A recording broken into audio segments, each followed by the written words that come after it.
It is a beautiful evening at Goodrich Field. What a time of the year to be in Anoka. It's week 7 of the high school football season. And here tonight, two teams coming off big wins last week. The Anoka Tornadoes are hosting the Osseo Orioles along with Jim Childs. I'm Jim Erickson, and Jim, both of these teams are coming off of big wins, hoping to really set the stage for a run in the playoffs. Yeah, they've got basically 6 days left of the regular season. Tonight's a big one for seedings going into it. Both teams dynamic on defense, but they've got some good playmakers too. And Osseo last week, they take on St. Michael Albertville, go there, and on the road they go for the win. They go for 2 in double overtime to get the win. Meanwhile, last week, Anoka, they shut out the defending state champs in Centennial. Yeah, you know, what's great about this Anoka team is they came in with huge expectations. Peyton Padani last year, 255 yards in the air. This year is only 170, but they are averaging 170 on the ground, too. It is a balanced attack. It is a ball control attack, and their defense is really, really driving this car. Here for the Tornadoes, the Pumpkin Bowl is on the horizon next week, but tonight they're crushing Cancer, and the Tornadoes hope to also crush the Orioles here tonight. We got it all for you, the kickoff and our discussions from Goodrich Field in the press box coming up next on QCTV Sports.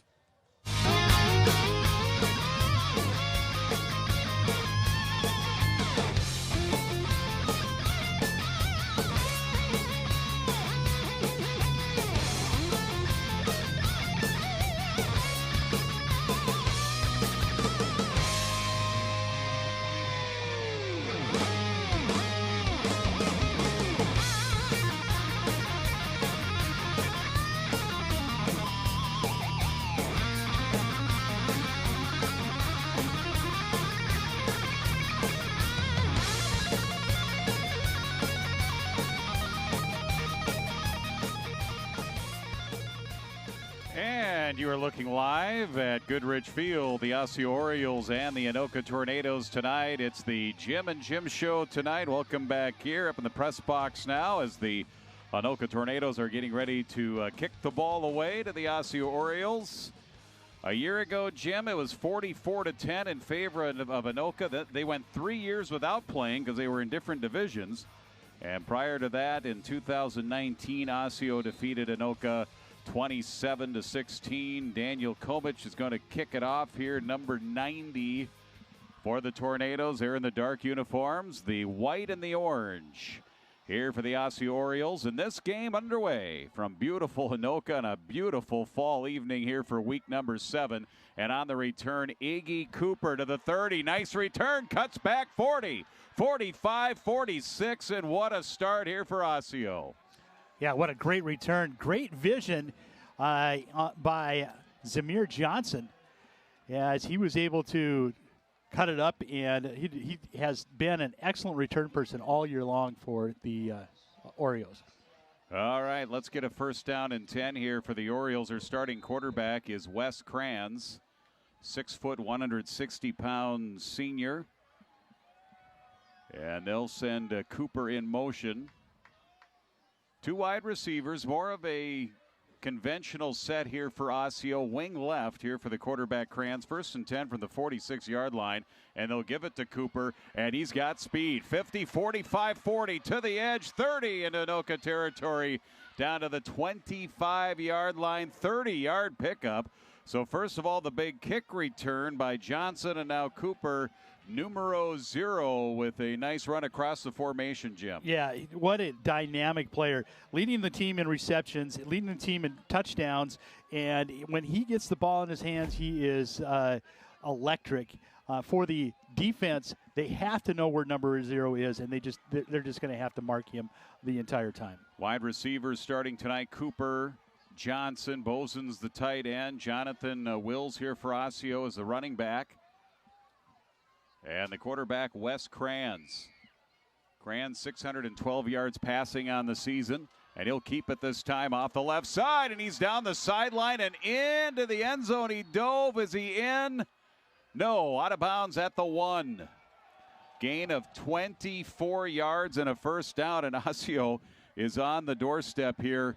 Big kick return and now 2 plays, and Right now, the Anoka defense doesn't know what hit him. Yeah, absolutely not. And you don't expect Kranz to run. He's got 28 rushes for negative 33 yards. Boy, that looks close to a touchdown. Diving ball out there, just looks like he must have somewhere hit around the 2-yard line. Kranz with the two backs in the backfield. Knighton along with Cooper, and good push by their offensive line. Touchdown, Osseo. 31 seconds in, and the Orioles already on the board. What a start for them. Yeah, excellent start. And to be honest, if you don't give it to Iggy Cooper, that's just something that you don't want to do. He's got 11, now he's got 12 touchdowns, averaging only 4.5 rushes per attempt, but his 12th touchdown between the receptions and the rushing. Yep, fourth rushing touchdown for Cooper. And the point after is up, and it appears to be good, and it is good for Osseo's place kicker. Up and good, 7-0.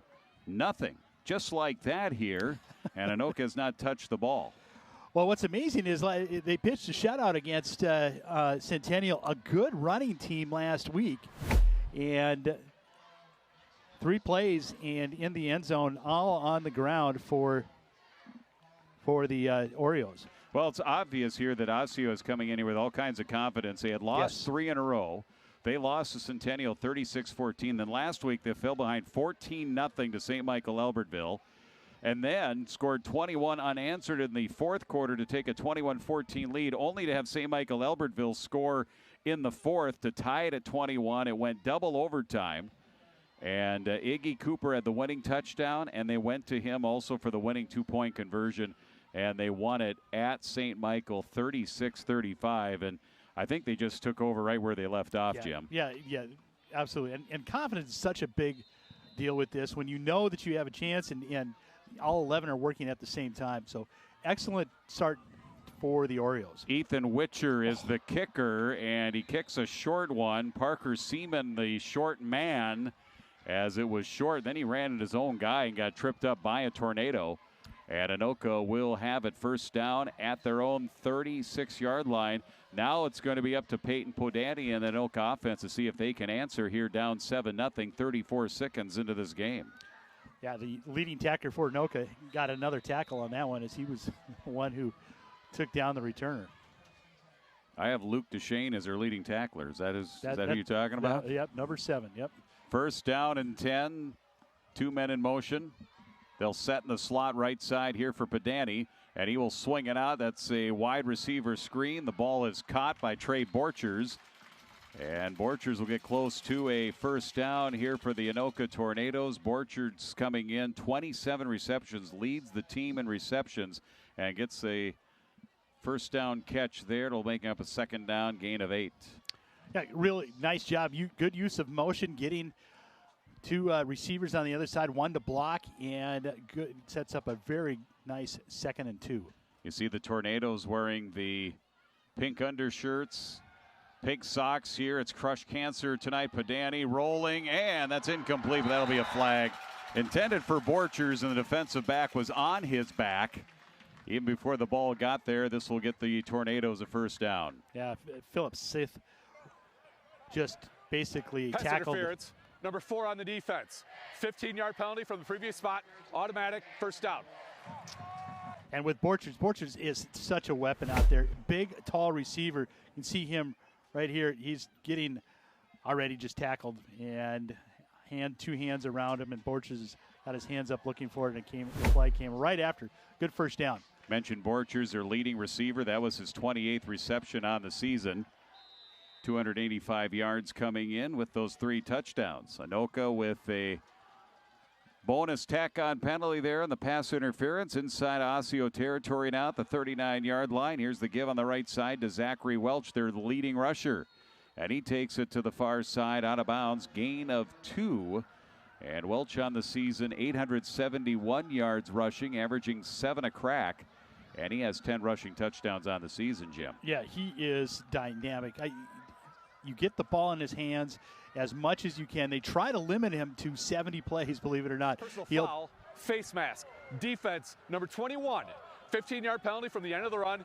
first down. Didn't see that flag, Jim. It was on the far side of the field on the Osseo sideline. That's where the face mask was on the tackle of Welch. You see it right there, right in front of the official. Another tack-on penalty. So Anoka doing nice jobs on offense here, doing a nice job here on offense, moving the ball, but then they're getting some help. Yeah, 30 yards worth of penalties so far in the first 3 plays. From the 22, Welch in motion, empty backfield, swing pass out to him. Can he get to the edge? He does, makes a cut. Makes it inside the 20-yard line. They'll give him about 4, maybe 5 on that play before being forced out of bounds here by Osseo. Yeah, Welch is great out of the backfield. He came in with 17 receptions, and so he's a weapon either handing it off or getting to him in space. Padani on the ground to Welch, and a wonderful push by that Anoka offensive line. Jorgensen, Burton, Kriz, Burns, Brent. You can throw your tight end in there, Wyatt Buxton as well. And they'll pick up a first down outside the 10-yard line. First down and 10, Tornadoes, and boy, they're answering. Welch runs violently. He is not afraid of contact, and he is quick.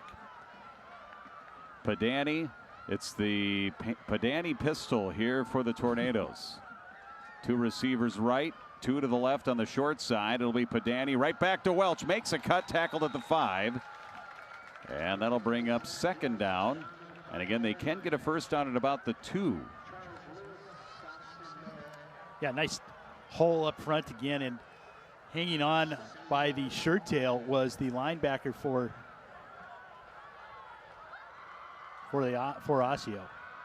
From the near hash mark, second down and about 3. Padani, why not? Give it to Welch again, and he leans forward. He is in the end zone. Touchdown! And the Tornadoes have answered. Is there going to be any defense played in this game tonight? 9:27 left, almost exactly 2 minutes after Osseo marched down the field. Anoka does it here from the 5-yard line. Touchdown for Anoka. Well, 64-yard drive, but 34 of that came on penalties. 30 of it came on penalties. And both teams are making this look pretty easy. Anoka will show that swinging gate formation here on the extra point. And the quarterback position is Luke DeShane, and they will run it out of that. They give it to Welch, but Osseo was there. They had numbers. They had that well scouted, and they were ready for it. So the 2-point conversion is no good, and that preserves the Osseo lead with 9:27 left here first quarter, 7-6 Osseo. I hope I brought enough paper the way it's looking here to keep and write down all the scoring plays here tonight. Well, hopefully 2 minutes into this game, one of the difference makers just didn't happen with missing that 2-point conversion. See if they come out. See what kind of adjustments the Anoka Tornadoes come out on defense. They initially came out with a nickel defense, which means 5 defensive backs. See if they put in an extra linebacker or lineman to stop this rush. Well, I tell you one thing, Jim, the defensive coaches and coordinators on the sideline, they're scrambling right now. Yes, they're looking for magic elixirs. They're looking for secrets. They're trying to put hexes on the other team. So we'll see what happens here in the second possession. You can do that when you're in Anoka and you've got the... Right, exactly. You've got the Anoka and the whole thing. The Pumpkin Bowl coming and Halloween. Marie Laveau, do what you got to do here. So the Tornadoes will boot it away once again. Place kicker wears number 90, Daniel Komich, who's 9 of 11 on point afters here on the season. And again, the dangerous Zamir Johnson near side of the field. He returned one for about 40 yards to open up the game. And he'll get this one again back to his 6, to the 10, 15, 20. Better coverage this time. And they finally bring Johnson down shy of the 20. And much worse starting field position here for Osseo on their second possession of the game. Yeah, much better coverage down there. You're not going to bring down Johnson with just one tackle. He was able to slip that first tackle, and he ran into a couple of additional Tornadoes, went down, starting right at the 20. Beautiful night tonight. Certainly not the kind of weather that you expect for week 7. Game time temperature, kickoff temp was 74 here adjacent to Fred Moore Middle School. From the 20 is where they marked it. And they'll give it nice misdirection. Good fake. And it ends up going up the middle inside the 30, up across the 30 to the 24-yard line. Yeah, really nice run, 15-yard run. And that was a little "Where's Waldo?" Couldn't find it. Omar Knighton. That was good. That was Elk River-esque play faking there. You're right. By the quarterback Wes Krantz to Omar Knighton, the running back for Osseo. 390 yards on the season. He's their leading rusher. First down and 10 out to the 35. Here for the Orioles. Knighton again. In motion is Cooper, and they'll give it to him on the jet sweep. Picks his way, looking for his hole, leans forward for maybe 2. Second down. Not quite the space he had on the first jet sweep that he had. Good containment. One thing that's on that far side is Luke DeSheen. And we had mentioned that he's the leading tackler. He was able to turn Cooper inside to the rest of the Tornadoes and be able to corral Cooper. Second down, 8, Osseo. From their 37, they lead at 7-6. Knighton shifts to the side of the quarterback, Krantz. They'll give it to him. Hit a couple of times, leaned forward to he was hit in the backfield. Initial contact there by Luke DeShane. That slowed him up. Able to make his way to the 40 for a gain of 3.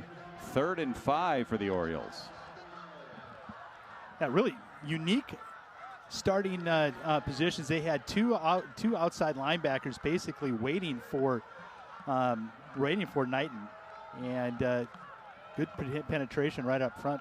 Orioles 2-4, 2-4 in district play. Last year they went 0-9, so 2 wins here this year. Already an improvement on last year's season for head coach Ryan Stockhouse in his 9th season. 3rd and 5. They'll pass, and they give the ball to Cooper, and he throws, and Anoka really snuffed that one out. Wonderful play there. David Ellis came up to make the tackle. Number 16, Zachary Welch, was there as well. They get it done. Well, little so far, razzle dazzle. Yes, we haven't seen Cooper throw yet, and he took it. Good play design. It just, they were ready for it. Tornado defense much more ready at game time now. It started. So good adjustment by Anoka. They hold Osseo, and that'll force the Orioles to punt the ball away. Lance Kia is the punter, and he angles it to the far side. It goes out of bounds. So good defensive adjustments here by Anoka after Osseo scored on 3 plays on their opening possession. Here this time around, Anoka stops them. They give up 1 first down, but now they'll get the ball at their 35-yard line. Yeah, great job by the punter to be able to get a low snap and get a fairly good punt off. Here comes that Anoka offense, led by quarterback Peyton Podani. So Iggy Cooper threw that ball. That was his 3rd attempt of the season on that razzle-dazzle kind of halfback, slot back pass.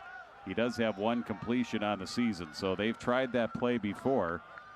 And Anoka did a good job sniffing it out. First down and 10 Tornadoes. Far hash mark. 4 down lineman here for Osseo. In motion is Wyatt Buxton. He'll set up. Now here comes the little toss.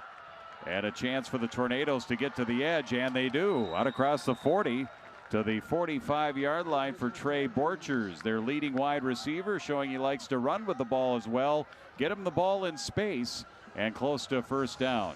Yeah, great job to be able to turn up. Penalty flag down, it looks like, and an Osseo player down as well, Jim. Yeah. Did not see where the flag came, but yeah, Osseo, it looked like it was head-to-head contact with Borchers as he turned the corner. Holding offense. 10-yard penalty, replay first down. So that'll bring back that play. 10-yard penalty from the spot of the foul, so that erases a 10-yard gain by Borchers. And let's take a look at the injury here. That's the hold right there. Yep. Grab of the jersey, and yeah, that did look like helmet to helmet. Mm-hmm. Actually, it wasn't. It wasn't the player that made that contact, though. That was down. I don't even know if the player that's down was even part of the tackle. He might have just gone down awkwardly, got hit, may have caught a cleat in the turf, Jim. Yeah. Well, he's jogging off on his own power, so. Anoka 4-2. They're 4-2 in the district, tied for second with Blaine. Maple Grove right now undefeated at 6-0. So the Tornadoes move back. It's going to be first down, 20 for Podani. In the backfield, Zachary Walsh will be Padani's tried to swing it back around to Walsh with some blockers out in front, but there was pressure in Padani's face, and the ball bounces on the turf, incomplete. Yeah, they had a good design because they had sent both the two far-sided receivers deep, and everything, all the coverage kind of floated that way. If Welch catches that, that's a big gain. Yeah, there was room. Yep. And again, out in front was Mason Brandt, who also doubles as their long snapper, one of their big tackles. He was ready to get a hat on a hat and spring Borchers for a big gain. Or excuse me, Welch. Second down, 20. Padani, good protection. Now he's flushed on the run. He's going to be forced to run, and he can't make it back to the original line of scrimmage. He'll be dumped for a loss of 2. Back to the 24, 3rd and 21 up and coming for the Tornadoes. Well, I think the message got sent to the defenses on both sides. Both sides. Well, like I said, the defensive coordinators are doing anything they could do on the sideline, and apparently whatever elixir they found, it certainly worked on the second possession for both clubs. Yeah, one of the things that, looking over Osseo's defense, first quarter they've given up 79 points. They've given up more in the first quarter than they have in the second half this year. Yeah, they were down 14-0 last week to St. Michael Albertville in the first quarter. Here's Padani, far sideline, incomplete. Looking for Abikwe. The senior 6'2" wide receiver was out there, but it falls incomplete. He's their leading receiver as far as yardage, 378 yards on 23 receptions and 6 touchdowns coming in. But that was over his head, incomplete, 4th down. Yeah, he was covered fairly well, too. He had 3 Orioles around him.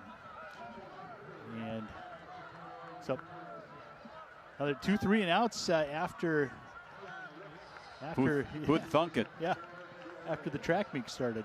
Brewer into punt. What? Oh, and he's going to do a little rugby, the running punt, and he'll angle to the sideline, and that'll be into the Anoka sideline.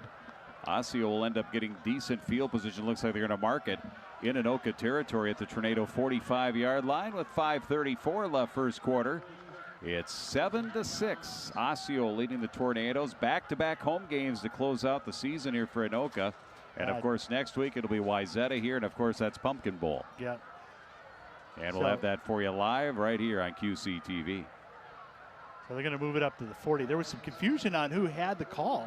The linesman looked at the white hat, the referee, to kind of find out where it was going. Yeah, so it looked like initially it was 45, but they've moved it to the 40, so things just keep getting better here on this possession for Osseo. They move it up 5 yards, first down and 10. Wes Kranz ready to work out of that offset pistol. Rolling, pressured, throws it, caught near sideline. Right on the money to Johnson. Zamir Johnson for Osseo on the receiving side of things. That's his 12th reception of the season. Came in with 11. Their leading receiver, Iggy Cooper, with 22 receptions. That's a first down for Osseo, a gain of 10. And what's impressive about Cooper's reception so far, he's averaging 20 yards a catch. That's a lot of hay. Yeah, that's a game breaker there. No doubt about that. Gray Johnson, the center, up to the ball here for the Osseo Orioles. First down and 10 from the 30. Kranz, handoff. They give it to Omar Knighton. And he busts his way into the linebackers in the second level inside the 25. Gets to about the 24. Picks up 6 here for the Orioles. Yeah, really nice run. Good hole up front by the Osseo line. But good hard running too by Knighton. We mentioned that Anoka last year 44-10 victory over the Osseo Orioles. Orioles had their season ended by Eden Prairie last year in the first round of the Class 6A tournament. And here's a pitch over on the left side, a little bit too high for Kalen Blanchett. Couldn't bring it down out on the flat, and that'll bring up third down. That was lucky that wasn't going back for a pick six. Dangerous throw right there. The Tornado cornerback had stepped up, and it was just over the head. That could have ended up disastrously. Third and a long 3 coming up here for Osseo, who scored 31 seconds in. Wonderful kickoff return by Johnson, and then 2 plays later they were down at the 1, and then Cooper ran it in. Third and 3, near side of the field. Here for Kranz, the quarterback. They're going to whistle this one down. I think Osseo wanted a timeout. They did not like, head coach Ryan Stockhouse did not like what he saw pre-snap and decided to use one of their 3 timeouts. So timeout here, and both teams will huddle. In fact, Anoka brings the whole team out to their huddle. Let's take a look at the rankings here in Class 6A. Both of these teams out of the Metro District North Division. See Eden Prairie back up there. It's 7-0. They have not lost yet. I don't think that's the right rankings. It's two No. undefeated. They're there. Okay, They're all right. Was that the soccer rankings you were looking at? What was that? Yeah, it might be. So Lakeville North and Maple Grove. I didn't see Maple Grove. I know Maple Grove is undefeated. Where are they? There they are. Yeah, plus Lakeville Eden Prairie, how'd they get 7 games in already? I don't know. That's tough. That's pretty tough. What was that? And what's Eden Prairie's record? They're 3-3-0. They're still ranked 8th, even at 3-3-0. Yeah. Just never know. You might have a tie in there. Absolutely. So just ask Donovan McNabb. He didn't know that they could have a tie. Well, that's back right. in NFL days. Yep. So Anoka at 7th right now, and really one of the surprises. Buffalo 5-1 and Blaine. Yeah. Blaine making it into the top 10 in the 6A rankings. 32 teams in Class 6A. So Osseo calls the timeout, brings up a 3rd and 3. Oh. This is that Wildcat, and they snap it back to Cooper, and he needs to go back and recover. So they call the timeout. They come up with a new formation. They come out with that Wildcat with Cooper in position. And I don't know if he just wasn't ready for it. The snap looked like it was right there, about chest high. It just went through his hands over his head. And an unfortunate loss on the play for Osseo to push him back 4th and 15. Well, it actually looked like the pulling guard moved before the center snapped the ball. Well, I think that affected it. He didn't touch the ball, but I think it affected the vision of the quarterback, Wes Kranz.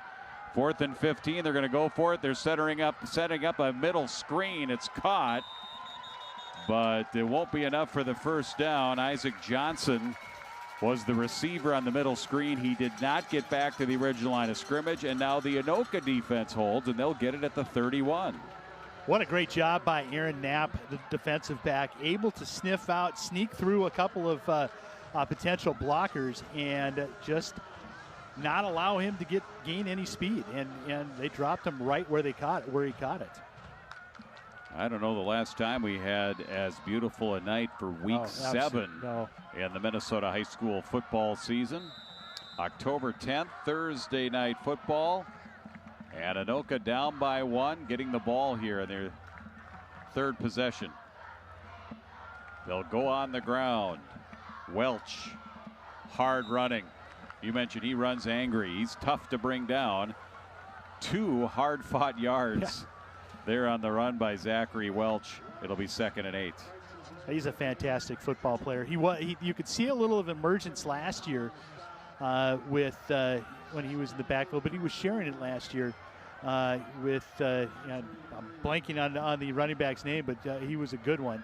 But now it's all him, and he is just a beast back there. He had 140 yards rushing last week in the win over Centennial. Padani rolling out across the middle. That ball is caught. Borchers in stride and in front of the safeties. Makes the catch, goes out of bounds, celebrates his first down into Osseo territory. Gain of 23, and he's down to the 43-yard line. What a great pass and great route. Borchard cut in, and it was an excellent route. Hand off. Here's Welch with a big hole and a hurry-up offense here for Anoka, and he's down to the 20. Gain of 23 again, and a first down for Anoka. He's so much fun to watch. A great job up front, too. I mean, the blocking up front, especially on that the right on the left side there with Bennett and Burns, or with Brent and Burns. Great job up front. I don't know about you, Jim. This is an entertaining game here so far, and we're just in the first quarter.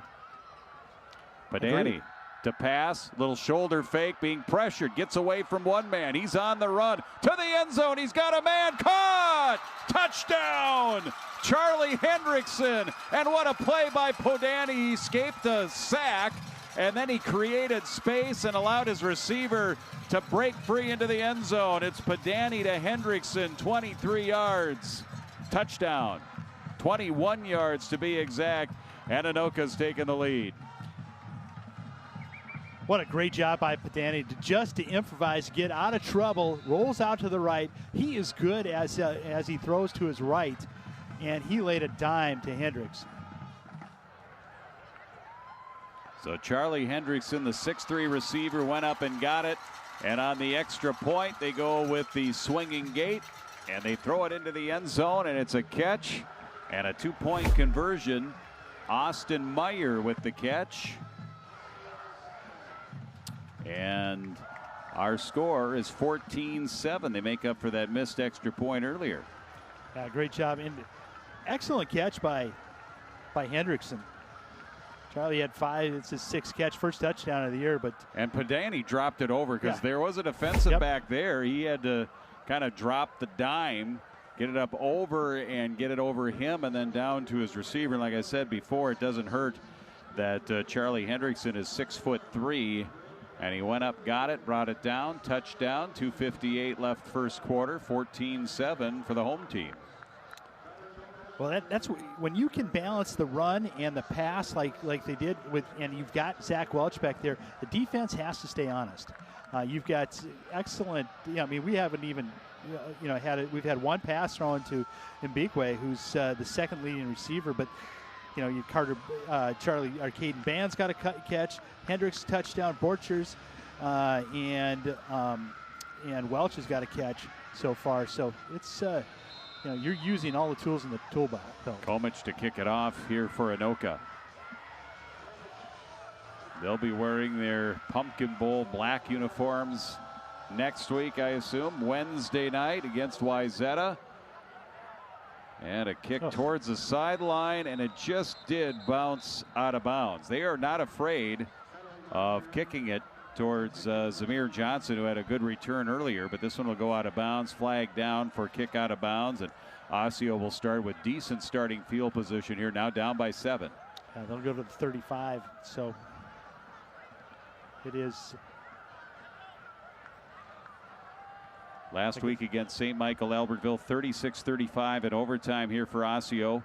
Kranz was 5 of 10 for 130 yards and 1 touchdown. So just 5 receptions, but for 130 yards in that game last week. Kicking team. Ball will be placed at the 35-yard line. First down. Rushing, Knighton at 116 yards rushing. Cooper had 3 touchdowns rushing and just 66 yards, but 3 touchdowns, including the game winner in the second overtime to win it. 1st and 10, ball at the 35 here for Osseo. Kranz, the junior quarterback, play action in the seam. It is caught. Cooper, first down. He gains 20 yards. Nice pass right along the seam, along those far hash marks. That was an excellent lead on there, right? Kranz, the junior, didn't even start the year as a starter. Hits Cooper right in stride. Good pickup of 21 yards. Clock running here in the first quarter, under 3 minutes remaining. Pistol here for Kranz. Behind him is Knighton. They'll go on the ground tonight, and he's stacked up. The interior of that Anoka defensive line getting in his way. The first line of defense was defensive lineman Michael Chamberlain. He kind of filled the hole, and the linebackers helped out after that. It'll be 2nd and long. Well, what's interesting about Chamberlain is he's, as a lineman, he's got 35 tackles. That's linebacker type numbers. He's got 35 tackles so far this year, and you can see why with when he's able to get off a block and make a tackle in the backfield. 2nd down, 10. Osseo trailing for the first time here tonight. Kranz looking downfield, scrambling, now getting sacked. Just had nowhere to go and ends up getting dumped by the Tornadoes. Good pressure. Javan Starks chased it. Kept chasing him. He stepped up, and it was like a little bit like tag. And we got to stick with it. Yeah, that was it. And, you know, he's got to thank his secondary downfield for the good coverage. Absolutely. So, loss of 2, 3rd down and 12 for Osseo. Osseo's not good when they're behind the sticks, and when they're on schedule like they were in that first drive, it makes it a little bit easier. Trips near side again, across the middle, deflected, and it falls incomplete. Intended receiver Grant Boson, the tight end. 4th down. It looked like it might have been a little high, but it was a catchable ball. And Kranz has shown. We had a chance to watch a little bit of that the St. Michael Albertville game. He is good on the run, getting outside the pocket. He's got a strong arm. 4th down and 12. Lance Quia is the punter. He's standing at his 40-yard line. Good snap. Oh, and a nice punt. This is a nice spiral. That will send Hibbler all the way back inside his 15 to near the 10, and he'll return it right up the middle to the 23. 14-7 Anoka, and they get the ball back. That was a nice punt. Still another low snap, but able to get it turned over. So,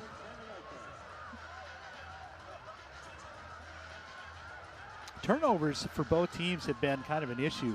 They're both negative in plus minus. I've not had any yet today, but that will be one of those things that keep an eye on. Podani ready to work with Welch in the backfield. 2 receivers right, 2 left. They'll swing it out here to the near side, caught by Abikwe, and Abikwe will lean forward, and a nice little pickup here of about 4 yards. 2nd down and 6. Very effective play. That can pick you up 4 or 5 yards, or you can pick up a whole lot more if you get some hats on a hat, get some blocks downfield. Here we go on the ground.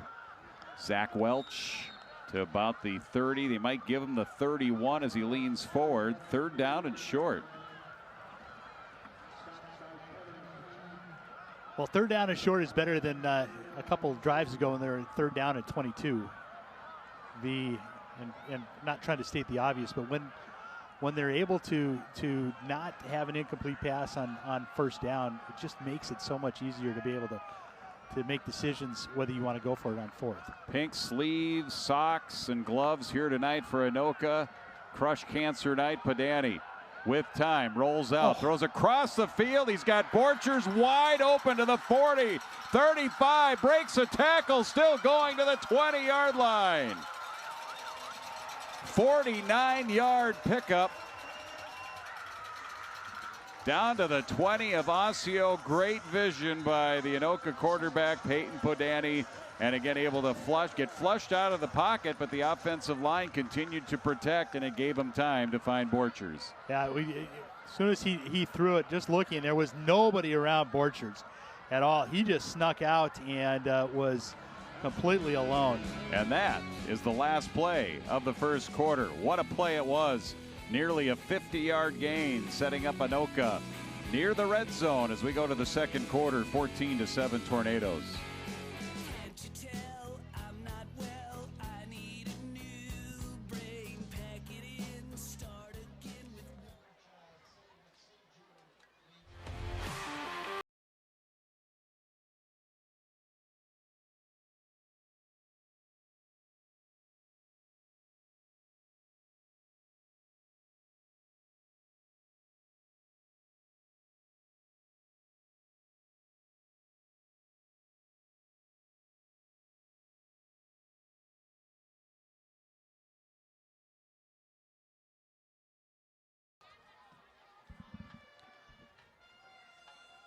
Here we go with the second quarter back at Goodrich Field along with Jim Childs. I'm Jim Erickson.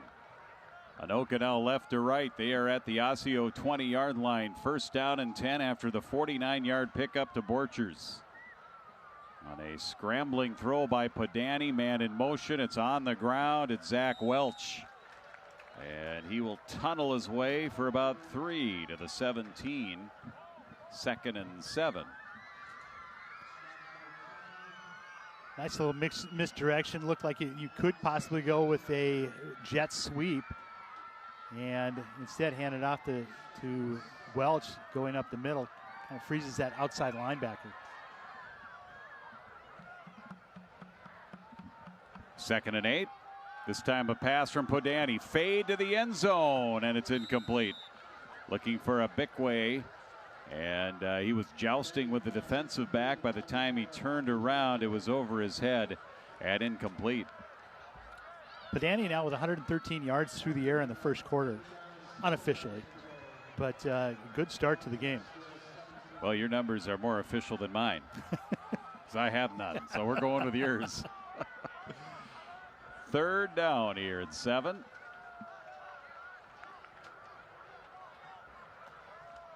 Anoka trying to add to their lead. Padani play action to the far side. Borchers incomplete. Trying to hit him on that out. And it was just out of his reach. 4th down. I just led him a little bit too much. Looked like Borchers a little tied up with the defensive back. I think there was a little contact there on his break. And I think that just delayed him. And all it takes on a timing pattern like that, Jim, as you know, is just, half a second. So Padani right there. I just don't think that was a clean break. Nope. Defensive back did a nice job, doing a little bit to slow him up, but not enough to get the flag. 4th and 7 here for the Tornadoes. Snap, Padani looks to the near side on the flat, caught inside the 10 of Bickway, able to shrug off one tackler. He does get the first down inside the 10 to the 9. Gain of 8 and a first down here for Anoka. It's 1st and goal, up by 7. Well, great pass, and love the fact that he just didn't go out of bounds. He wanted to try to make sure that he could get any extra yardage. Took a little punishment for it, but nice job by Bickway. Bickway, 6'2" senior. You don't see many wide receivers anymore in high school football at this level that are 5'8". No. Do you? Here's Welch. Big hole. Touchdown.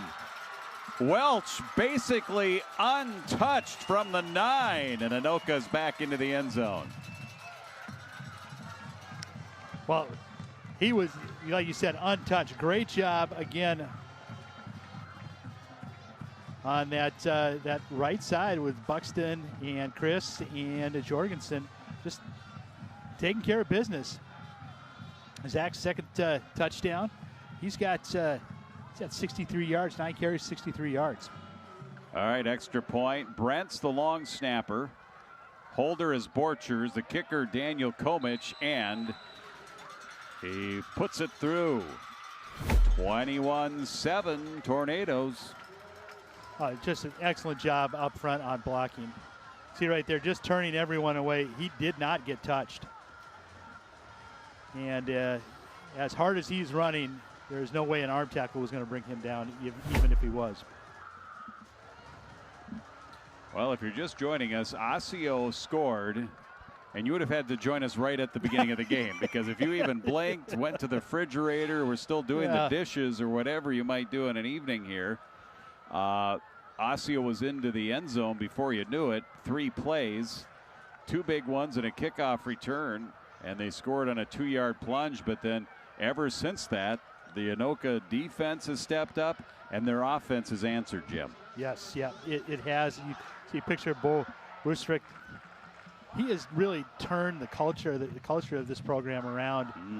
And they're, even the feeling from the fans when you're here is it's just fun to be around. Great game day experience. 6th season for him as the head coach of the Anoka Tornadoes. Boy, time flies. Seems like just yesterday he took over. 19-30 his record in those 6 years. Last year they went 6-3. They're trying to better that here this year at 4-2 and lead it here 21-7. And for the first time, a different return. Isaac Johnson on the return, reverses field, and that's going nowhere. Did not make it back to the 15-yard line. Luke DeShane, number 7, making the tackle. Or was that Hibbler? 1 and 7 is hard to tell on these. That's number 1. That's Hibbler, who made the tackle on special teams. And Anoka on special teams, good coverage and less than enviable field position starting here for Osseo. Well, since that first run back, the coverage has been excellent. Even that kick out of the bounds, the coverage was there. So that was another special teams discussion. Yes, I was going to say somebody lit a fire under both the Anoka defense and their special teams coverage. First down and 10. Those units might have still been in the locker room mentally, as was the situation here. And since then, they have really tightened it up. Meanwhile, Osseo on the ground on first down and 10. Gain of 2 or 3, it'll be second down. Meanwhile, Osseo's got to find a way to recreate that magic that they had on that opening possession. Yeah, they bounced it on the outside. First play was a jet sweep, and then Krantz took it for another 23 yards after that, and they just have gone away from anything to the outside. Second down and 7. It's October 10th, and I've got just a simple quarter zip pullover, and I'm sweating. Here's Osseo. They're sweating here. Down by, and it's picked off right into the hands of the defender. Touchdown. And it's a defensive lineman's dream. Leroy Houston, the pick 6. And it's 27-7. Well, I had mentioned that I thought that Krantz was good on the roll that time. Not a good decision, throwing it across your body. And right into Leroy's hands. Hey, how about a lineman making a catch like that? I was going to say, great hands. Yes. He just Van Ginkeled him. Yeah, what an excellent job. Great job by Leroy Houston. So here's the extra point. Komich will get a look at that play once the extra point. Anoka needs one more guy to complete the 11 out on the field. Borcher's ready with the hold. Trying to make it 28-7. Snap kick is good. 28-7 Anoka. You see Krantz going back and just making a junior mistake. 13-yard return. Yep. And Houston high-stepping it in there. Just could have been a flag there towards the end on Osseo. Glad the Tornadoes didn't retaliate at all. Nice job there by Houston, too, as a defensive lineman, kind of dropping back in coverage. Yep. When you realize he had other guys in pursuit, DeShane being the one who was in on Kranz and very tight in on Kranz and hit him just after and was getting there just as the pass was being thrown. And then right into the hands of Houston. And there we are up here. How you doing? Yeah, there's my quarter zip. You see that? Nice and white. So, but it's warm. It is. It is a beautiful night. And every Friday night or Friday or Thursday night has been beautiful this entire season. It has. Well, we haven't had rain in like 2 months. Yeah. So we had no rain, no storms. Yep. But the turf looks great. The turf does look great. Turf requires no rain. It is still green. Daniel Komich ready to boot this away here. 28-7. 28 unanswered here for the Tornadoes. Angled to the near side. And again, that's going to go out of bounds with Isaac Johnson watching this one. 9:49 left in the first half. Well, they've got to get to the Osseo has to get something together here. They were able to, come back late. They were down last week, like you mentioned, 14-0 after the first the first quarter. We're going to have to get together as a team and just not give up. I think they only have one first down since that opening drive. Yeah. They'll go here. Wildcat. Everybody in tight. And it's going to be Cooper with the keep. He's dangerous if he gets to the corner. He does. He makes a nice cut. And he's going to gain about 15 yards, get it out to midfield on first down. Certainly for Osseo, that's a start. Yeah, get it to your playmaker. And he is definitely the playmaker. I would make sure this drive that number 0 is on the call sheet over and over again. Looks like he might be quarterbacking right now. Yeah, very much so. Looks like they're going to go straight to that straight Wildcat. Knighton is in the backfield along with Cooper. He'll take the snap, and he'll hand it off to the slot back coming through, and he'll try to cut up the middle. And that ends up being a gain to about the 46-yard line here for the Osseo Tornadoes. Robian Coleman, I think, was that first time he's touched the ball, number 28 here for Osseo on that play. That was Criswell, 29. Was it 29? Yep. Okay. Yep. Mikey Criswell.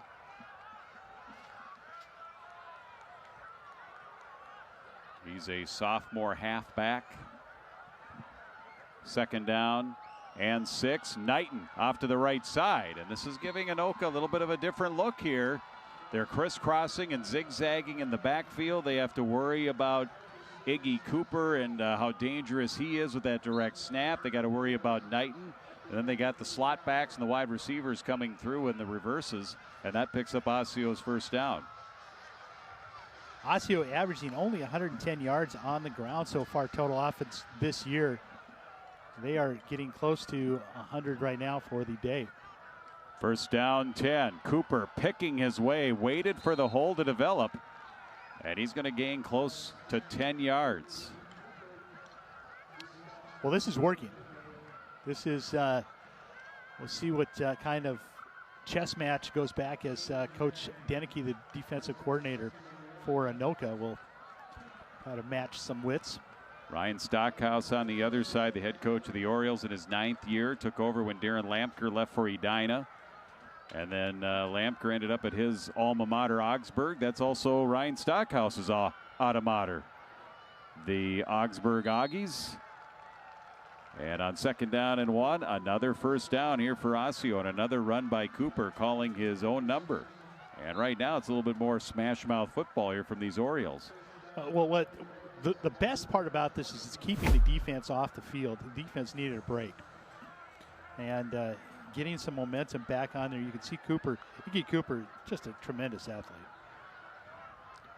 Senior, 6'1", 195, wide receiver, now playing quarterback. Actually, now the direct snap to Knighton, and he dives forward off tackle for a couple. So all kinds of different looks here. Different players setting up in what would be the quarterback position of the Wildcat. And they gained a couple there, 2nd and 8. Difficult to spy on who has got the ball, and offensive line seems a lot more comfortable with this. I don't think Kranz was injured. I think they just wanted to make the change after that pick 6. Second down 8. Cooper fakes right, goes to the left, and maybe back to the line of scrimmage. Anoka did a nice job stopping that one as the clock is running with under 7 minutes left in the first half. No gain on that play, like you had mentioned. A little more hesitation on that. The direct snap and, got it and go type mentality has helped quite a bit. Into the ball game is number 40, the Braylon Eisvold. He's was mentioned by the coach as a good player. Cooper trying to get to the outside, makes a cut, maybe a yard. Anoka doing a nice job. Good speed on defense. They strung it out that time and really gave Cooper absolutely no run to try and pick up yardage on 3rd down. Being down 28-7, it'll be 4th down here for the Osseo Orioles. 4th and 8. Certainly go for it situation here inside the red zone. Yeah, you need to. You're down by 21. Hands on the hips right now on the defense for Anoka. So they're tired. 4th and long. Cooper will hand it off into the hands of the aforementioned Criswell. Gets positive yardage, but he'll be short, and the Anoka defense will hold, and they'll get the ball inside their 15-yard line. It stays 28-7. Well, that's a nice job by the Anoka defense to make the adjustments to be able to get off. You see Luke DeShane going off. He's got a brace on his right arm. He's been on a bunch of tackles so far today, and he's got a little hitch in his giddy-up.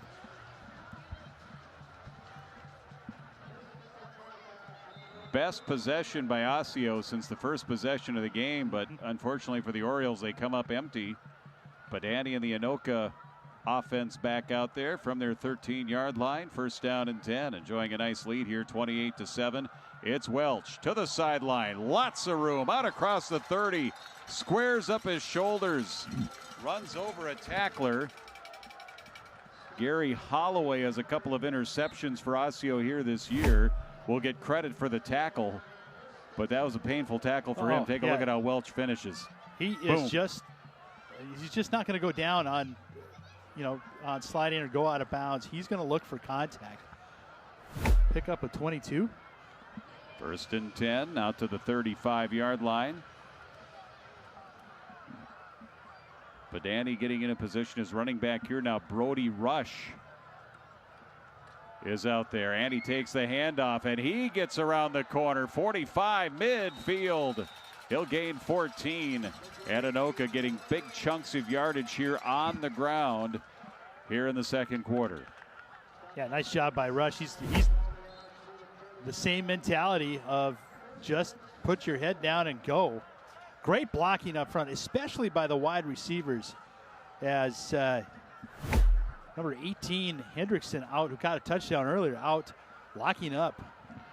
They mark it pretty much at the 50-yard line here for Badani. With Rush in the backfield, swings it out to Borchers, looks for a seam, gets bumped out of bounds after a gain of 3. As the Tornadoes enter Osseo territory.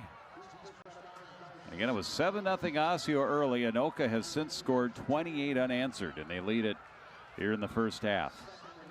Yeah, we talked about turnovers earlier, and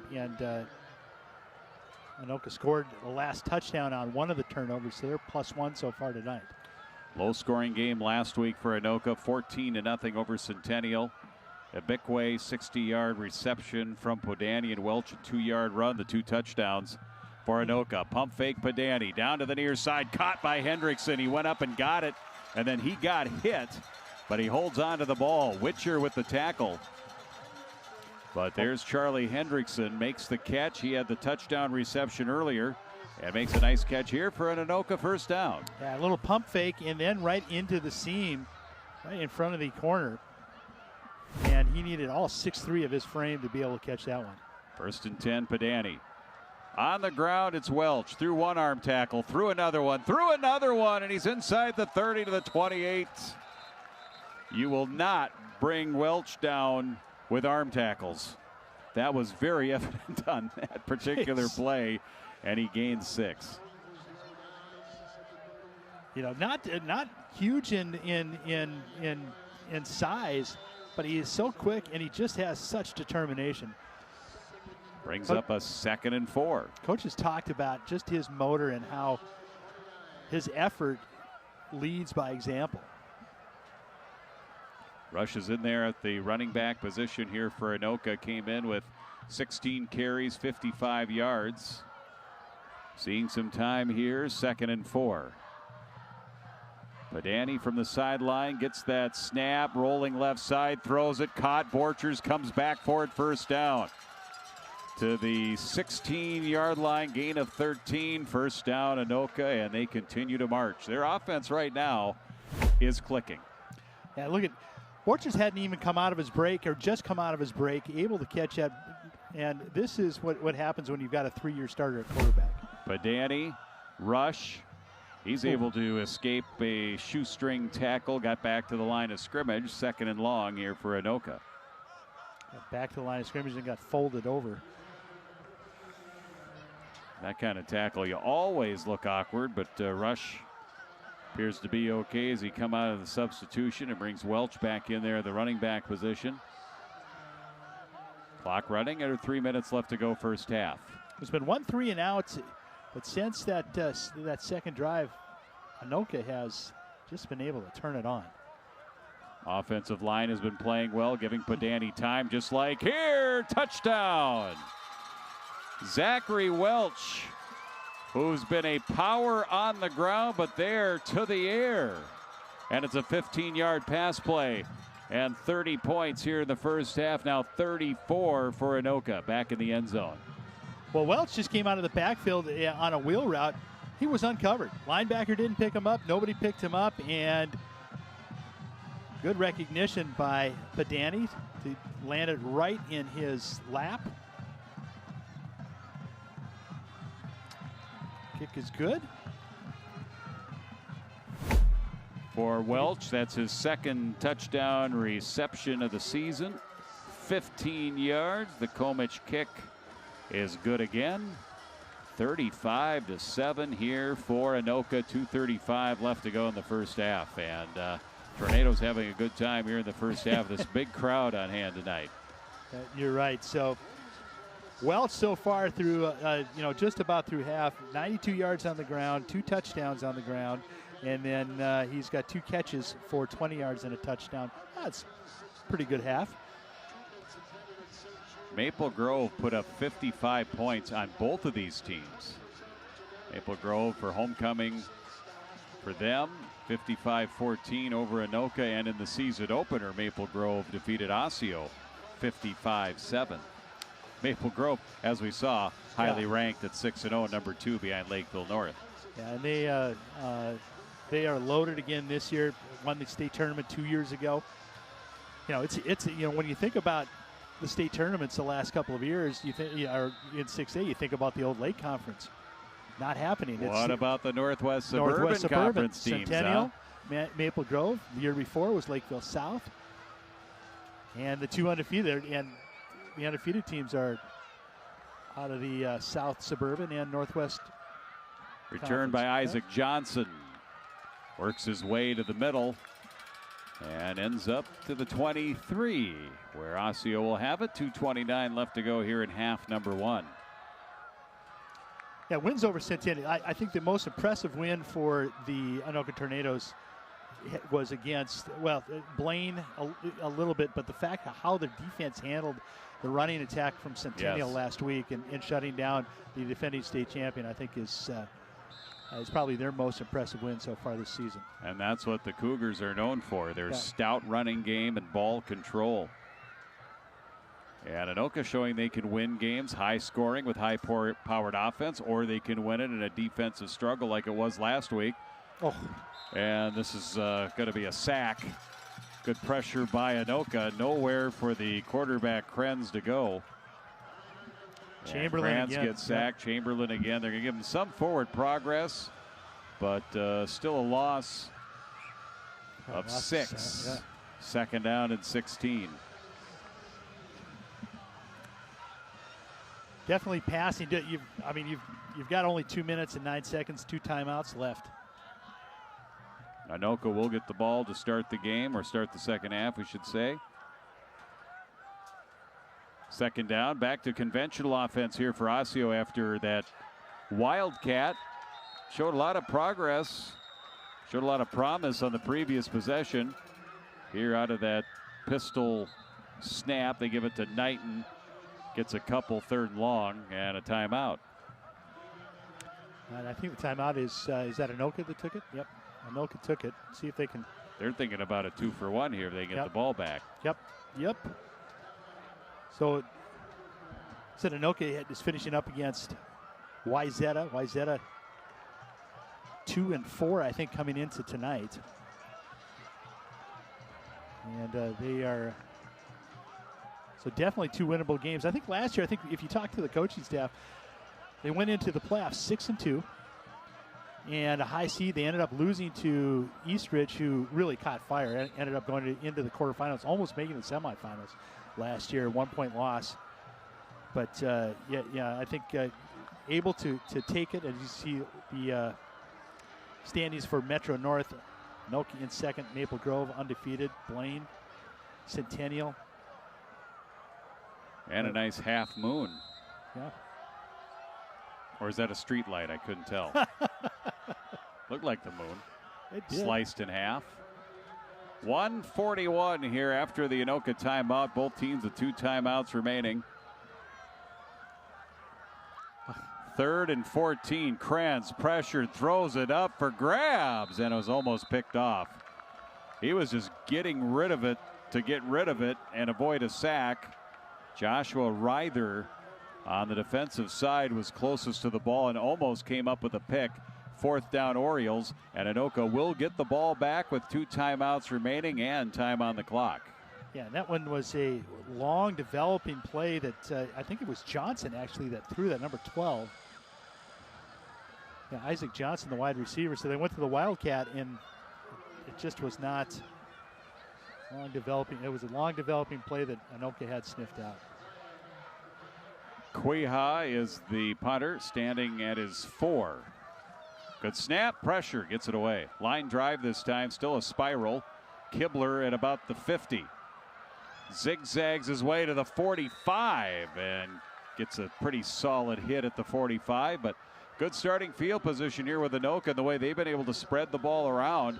Plenty of time on the clock when you have 2 timeouts remaining here to try and get a 2-for-1 with the Tornadoes getting the ball to start the second half. Yeah. So far, the distribution for receivers for Danny, he's gone to 5 different receivers so far. So plenty of options on this team. Like I said before, it helps when your offensive line gives you good time. Yep. Some designed rollouts have helped as well.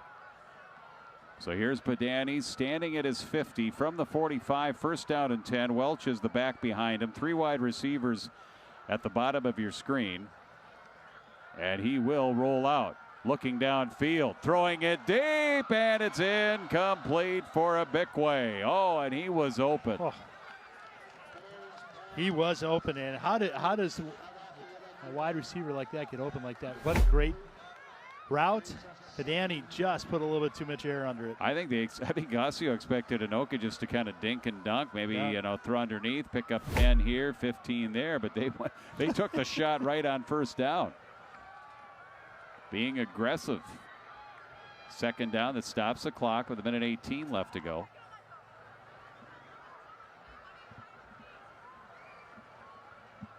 Any time on the play clock. Nice to see that play clock. Honestly, it helps.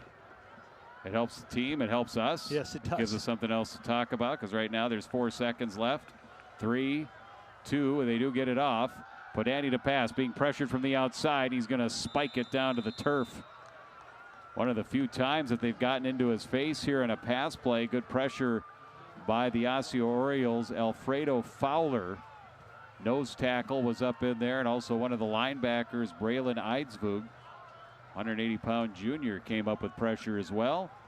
3rd down. I think they were trying to get a screen, and it just couldn't develop. Welch was tied up.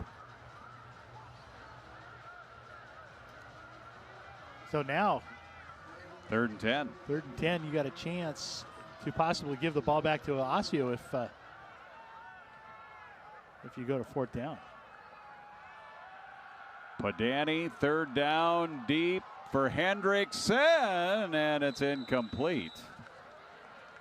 In the vicinity there, decent coverage by Osseo's Philip Saye.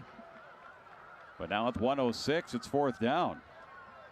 Again, just a little bit too more. It looked like Hendricks didn't know if that ball was coming to him. He didn't cut inside or didn't catch it right off of Padani's throw. So I'll bring up 4th down, see what Anoka decides here. They're going to punt it. Padani's still out there. 4th and 10. They have confidence in their defense. 4 down linemen.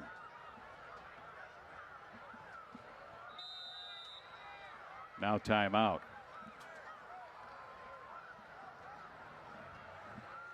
Timeout Anoka. Second of their 3 timeouts, leading it here 35-7. Along with Jim Childs, I'm Jim Erickson. Next week we will have that game, the Wayzata-Anoka game. It'll be the Pumpkin Bowl here. Pomp, circumstance, and scariness. Right?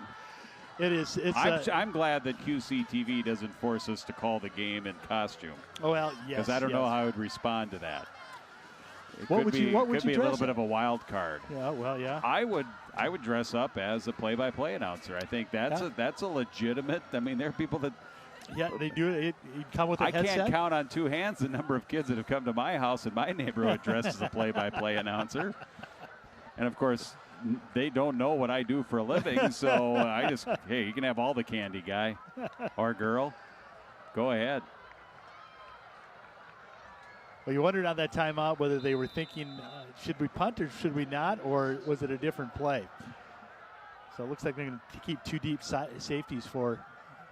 4th down and 10. Anoka will continue to go for it after the timeout. Padani, good protection, rolls, can't find anybody. Now he does. Tried to force it in, and the pass is incomplete to Caden Ban.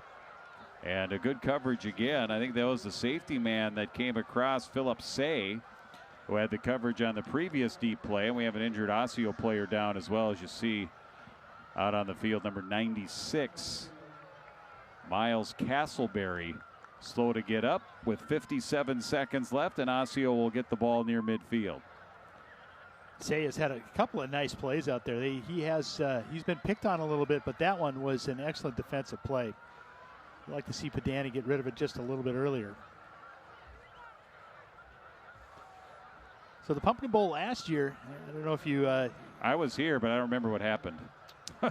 It was a good game. Did you call it with me? Yeah, we did. We did. We did. Yeah, it was an award-winning performance as QCTV. Did that? I know it was nominated. Did it win? Did it win the award? That Yeah, it was up for? Second place for one of the national Notoa. Thanks, Ryan was able to give me the deal. But yes, excellent. It was an excellent production. You did a great job, Jim. Wow. So did you, Jim, and so did our entire staff. Yes. If I was here by myself without cameramen, if you and I were here by ourselves without cameramen, the graphics and the microphones and everything, I'm pretty sure it wouldn't have been nominated. It would have been a line of complaints. It would have been, exactly. What are those 2 guys standing up there? Yeah. Their microphones aren't connected to anything. We would have been dressed as play-by-play people. That's correct. Would have been perfect for the Pumpkin Bowl. So 1st down and 10, 45-yard line here for Osseo. And the Orioles have 57 seconds with 2 timeouts. You know, they really haven't. They don't have a down-the-field passing game the way that Anoka can do it with Padani. They're going back to the Wildcat. Yeah, they're going back to the Wildcat. And it is Iggy Cooper. Actually, it's Knighton who takes the direct snap. He was back there with Cooper, and he gets to the sideline, and he has some room, and he's still going, taking on tacklers. Inside the Anoka 35 to the 34-yard line. 21-yard gain. Really nice job. And who puts the lead block down? It's Cooper. Iggy Cooper can do it all. Hurry up offense here. 1st down and 10. This time it's Cooper. Flag is down. They're going to whistle this down. Dead ball foul before the snap. Probably have to reset the clock. Do all that here. We'll sort out the flag. Assuming offense.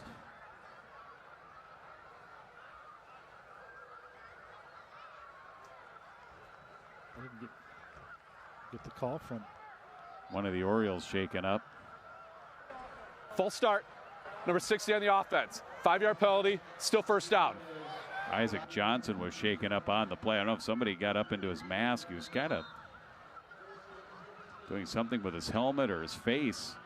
He's running off to the sideline now, and he's bent over, taking his helmet off, and now Osseo will use one of those timeouts. They'll still have 1 remaining. Try to get something going here. I think for Osseo, that'd be a huge positive if they get some points on the board going into halftime.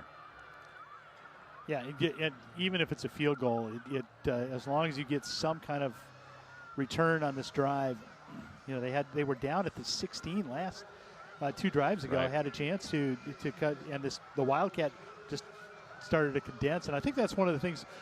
It's a lot more difficult when you're compressed into the defense is compressed into a certain amount. They don't have to cover 70 yards; they have to cover 20. And I think that's kind of what helped Anoka be able to. And you know, Coach Deneke, if I didn't say it was partly him, I'm sure I'd hear about it. But you know, it was the bend but not break defense against the Wildcat. Yep. On that particular drive. After that 5-yard penalty, it'll be 1st and 15, 38-yard line for the Osseo Orioles. 40.2 seconds left to work before the break. You know, Jim, when you and I played football, they didn't have the digital playbacks that they do now on the sidelines. We were barely into VHS. We were just a few years removed from using actual film, as I recall. Yes. 1st down and 15. Looked like the Zapruder film. All right, false snap. I believe they snapped the ball without the officials giving the go-ahead whistle. Ready for play. 1st down, 15. Wildcat again with number 0, Cooper. Snap to him. Tries the short side of the field, waiting for a block. He's going to get tackled. Lean forward, maybe to the line of scrimmage, but that was about it. Anoka's Caden Ban came up to wrap him up at the knees. 2nd and 15. Caden Ban, part of that excellent wrestling family, able to wrestle down Cooper.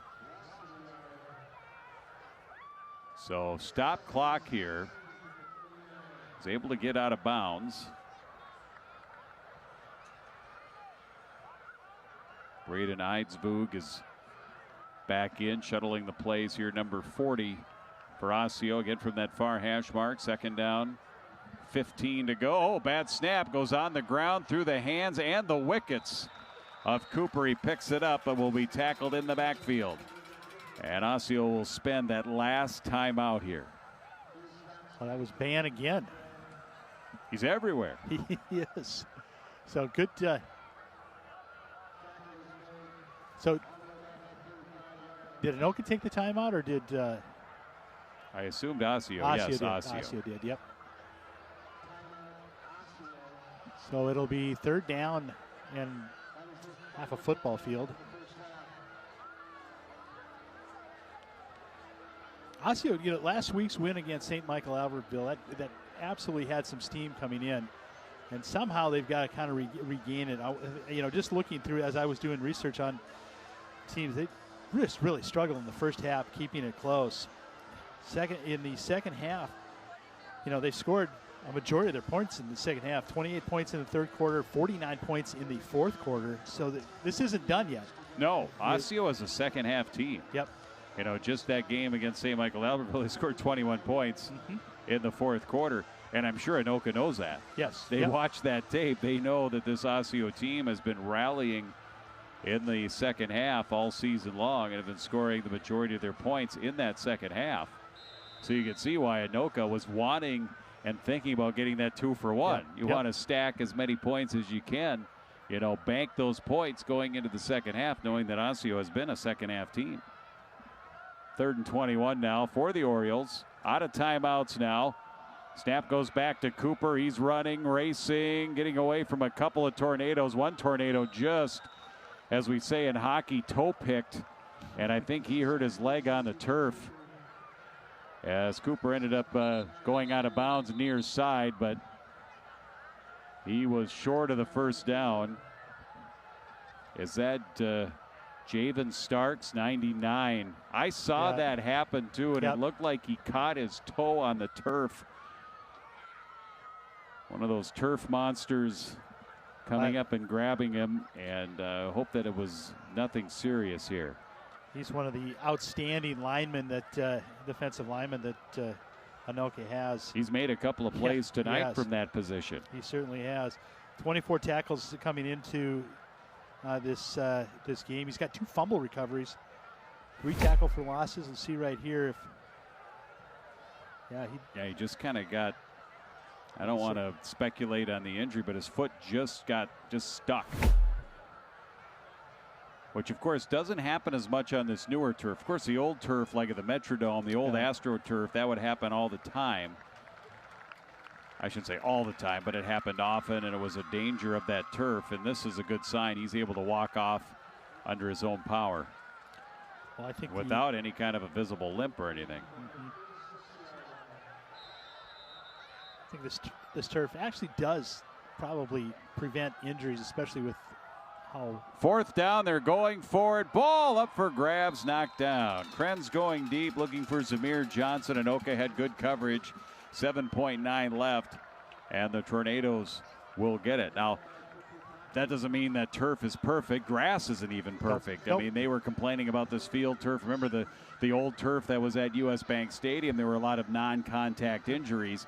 Not the kind of knee injuries that occurred in the old AstroTurf, but the newer turf does also lend itself to those kind of injuries. They were really concerned, so they put new turf in. All these new fields got different turf, and that's not cheap. It's about $1 million. I mean, even for a high school field, it's over $1 million. It is expensive, and you know what happens is a rain happens, and the soccer game happens during the rain and totally tears it up for the rest of, or a football game tears it up for the rest of the season. That doesn't happen. The natural anymore. turf, yes. On a natural turf, yep. But Danny to pass here on first down and 10. Quick toss over. Welch's got room.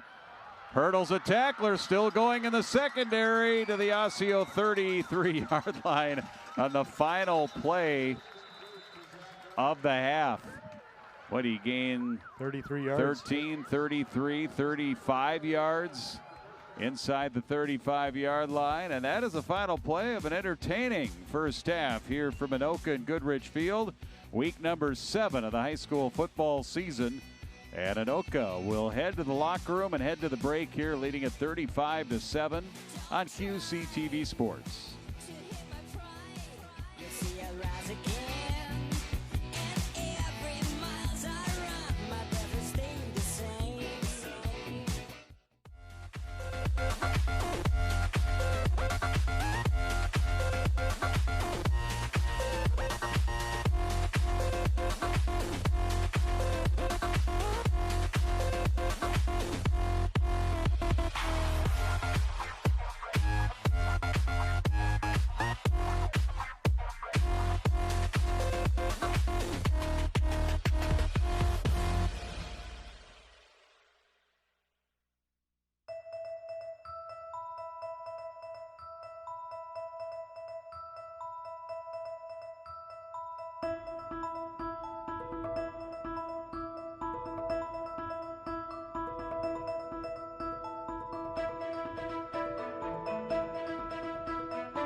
Tonight we're doing an open house. So every year we recruit new members, and so applications open August 1st for new members and it closes on October 1st. And so we are doing an informational session tonight so that people that are interested in the program can learn more about it. If people aren't able to make it tonight, this isn't their only opportunity. We will do other informational interviews where we will explain as well the program. But this is just a great opportunity here tonight to be able to hear what it's all about, what does it mean to be a Master Gardener, what does the commitment look like, and then after we have our open house, we're having our monthly meeting, which we have the fourth Thursday of every month, where we have a special guest, Julie Weisenhorn from the University of Minnesota Extension, who's going to be here to talk about foodscape.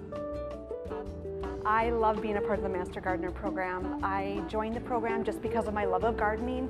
I wanted to be able to learn more about it. I wanted to be able to talk with other people and that share that love of gardening. And I wanted to be able to pass that on to other people, which is one of the huge benefits of the Master Gardener program. We volunteer and we use horticultural-based research and do projects that help create healthy communities, healthy people, and healthy planet. Yeah, there's something here for everyone, and for those that might want to do something a little bit more behind the scenes, we have a Facebook page where we do blogs and do plant of the week, and we need people to help write those. And so there's a lot of different ways to engage with the community and with the public. So for those that want to be front forward facing, there's great opportunities for them, and those that want to be a little bit more behind the scenes, there's a place for you as well. Anyone that has a passion for gardening and wants to give back and volunteer and is willing to follow the guidelines and the requirements set by the University of Minnesota. So we have people who are very well versed in everything gardening, but we have a lot of people who maybe they just love houseplants, maybe they just love vegetable gardening, maybe trees is their thing. That's okay. You don't have to know or be aware of everything. That's why we come here, we learn, and that's why we work as teams and we partner up, because where I might be really knowledgeable, somebody else might not, and vice versa. So don't be intimidated if you don't think you know very much. If you just have a love of gardening and want to learn, we would love to have you in our program.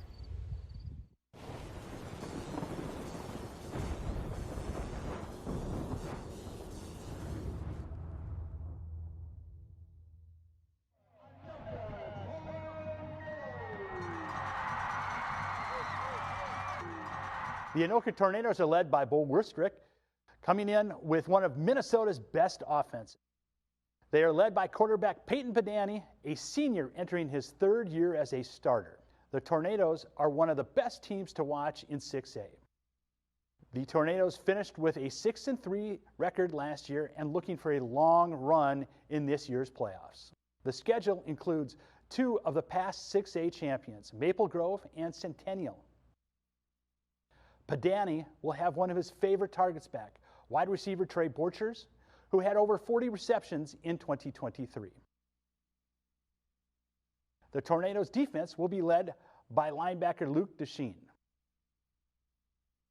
This year's Pumpkin Bowl, the Tornadoes will host Wyzetta, and that will be featured here on QCTV.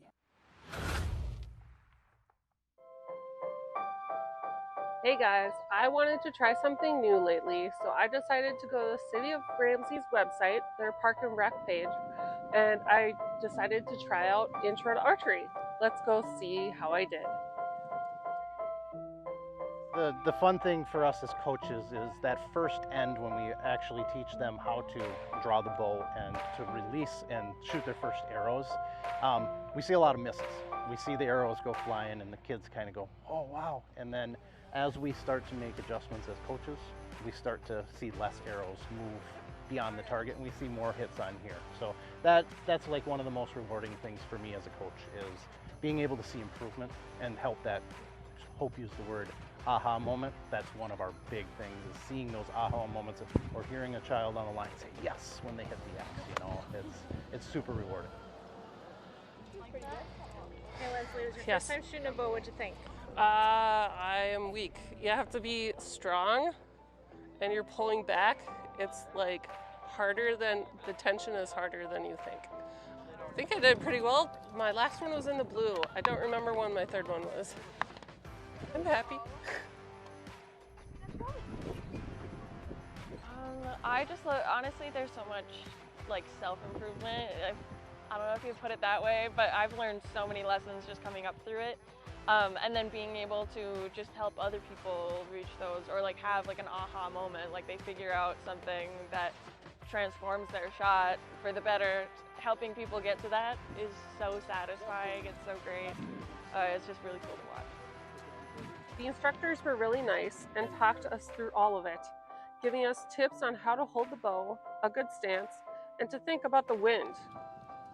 It's very windy, so it really affects things. I had some trouble shooting earlier because when you're at full draw, when you have all that weight, and then you're basically a sail, so it's really important to stay solid through the whole thing. But if you're blowing around like that, it makes a big difference. So yeah, the weather definitely, you have to take that into account. And like, there were times where I'd be up on the line and I'd just have to wait to solid 30 seconds for gusts to go by so I could actually have time. So a lot of it is thinking through how can I handle the weather, and yeah, I enjoyed that. The grip here, it's the kind of, Just those simple things of holding the bow correctly and thinking about the wind, that really makes a big difference on how you shoot and if you even hit the target.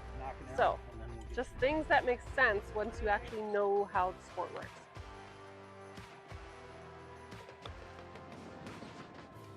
Archery is really a fun lifetime sport. Something that's super easy to get into. You can always find a local pro shop. Go out there, try some different bows. Most of the pro shops do have programs for, like we did here, on an extended basis, more of the 6 to 8 week programs where we can really develop, hunters, bow hunter, whether you're a bow hunter or just want to do it in your free time. You're 6 years old all the way up to 80 years old. We don't care. We'll come teach you how to do this sport. It's really rewarding. It's really fun. Honestly, don't be afraid to be a beginner. Don't be afraid to be bad at it. I've been doing it for over 10 years and I still have days where I'm bad at it. Nobody's perfect. So you just have to try. Just reach out, find a place and try, because you never know. It could be the greatest thing you do. Try archery. Reach out to local pro shop. Go have fun. Go shoot some arrows. Even if you don't own equipment, most shops have free equipment that you can use to do it.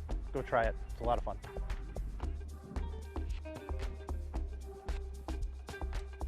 The City of Ramsey hosts a variety of programs and activities that will bound to match one of your interests. So you should go check out the City of Ramsey's website and sign up for something, because it's always fun to try something new.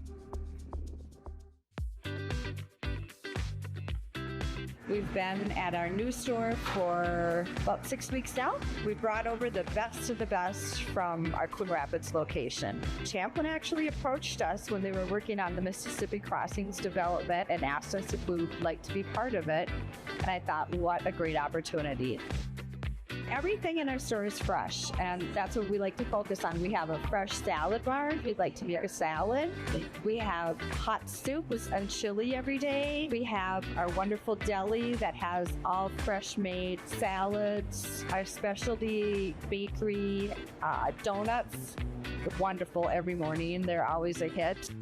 We know we have the best bakery around. Honestly, our donuts are phenomenal, and I think it's a little hidden gem. People don't realize how good they are.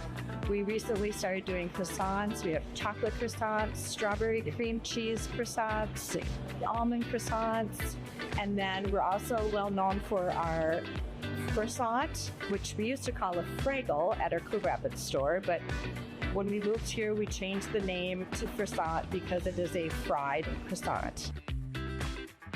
We are a family business, and our entire family.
right here is your back focus.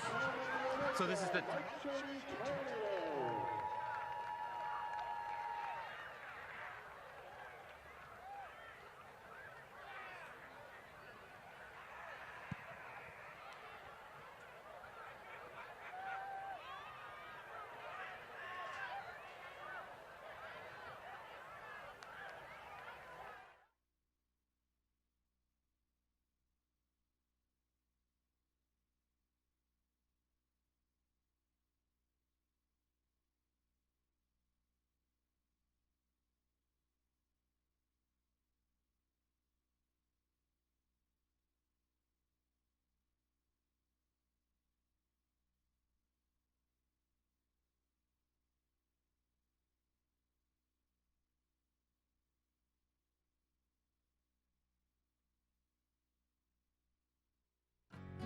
If you're looking for peace, love, and rock and roll, there's no need for a time machine.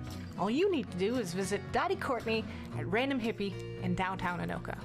It turned into this, I don't know how to describe it, it's its own living entity. Every time that we walk into the store, something amazing happens. There's always a good story that comes out of this store every day. We love that we're trying to create a place that's safe and comfortable, and anybody can shop. This isn't a woman's boutique. This is an all-person shop.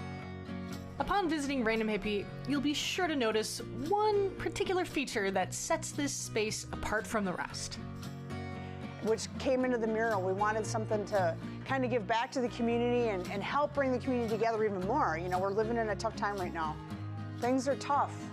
People are upset, people are angry, and we're trying to push people past that. This is a really good way to do that. People come in and they start talking about it and they pick something out that resonates with them, and it just turns into this whole great conversation. Well, it started with Jamie Myers from Eye Candy Art. Her art is so beautiful, and I want everyone to see it. I wanted everyone to experience. Then I talked to Mac over at Rum River Art Center, and I'm like, hey, let's get this mural going, you know, let's get something going for the community. Let's have something to talk about. I said, you guys can do what you need to do, you know, let's keep it in a good, happy vibe. And I gave them total freedom, and they collabed, and this is what they did. And it's just, it's such an emotional piece of artwork because it's just so beautiful to look at, and there's so much feeling behind it. And being here watching the artists doing it and seeing the emotion that was going into it, I don't know, it did something for all of us. It made us all not only just feel supported, but validated that, hey, they took this serious and they're taking what they do serious. So whether you're a serious shopper, an art lover, or just looking to let the good times roll, Random Hippie has what you need. This is, you know, I really want to stress how important this mural is. You know, it is to bring the community together. I think we've all had some hard life issues, just basic life issues, but then the outside world throws so many things at us all the time.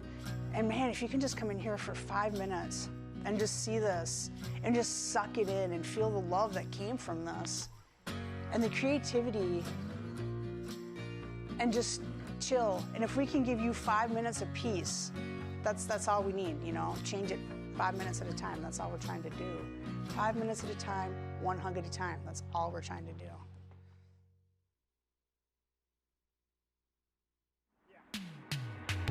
The city of Andover hosted their annual Movies in the Park event. The event couldn't happen without city staff and their hard work and setup.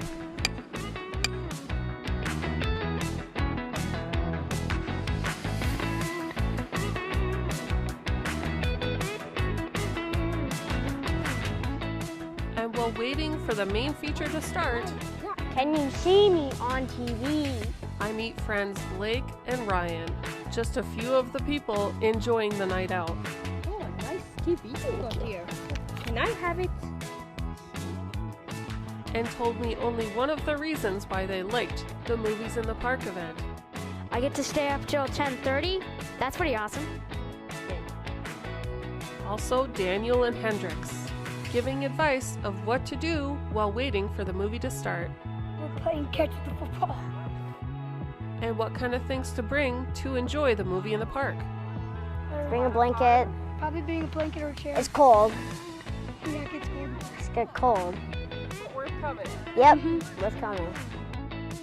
It's a different feeling watching a movie outside, under the stars. And remember, fun events like this can't happen without the hard-working city staff. So when you see them, thank them.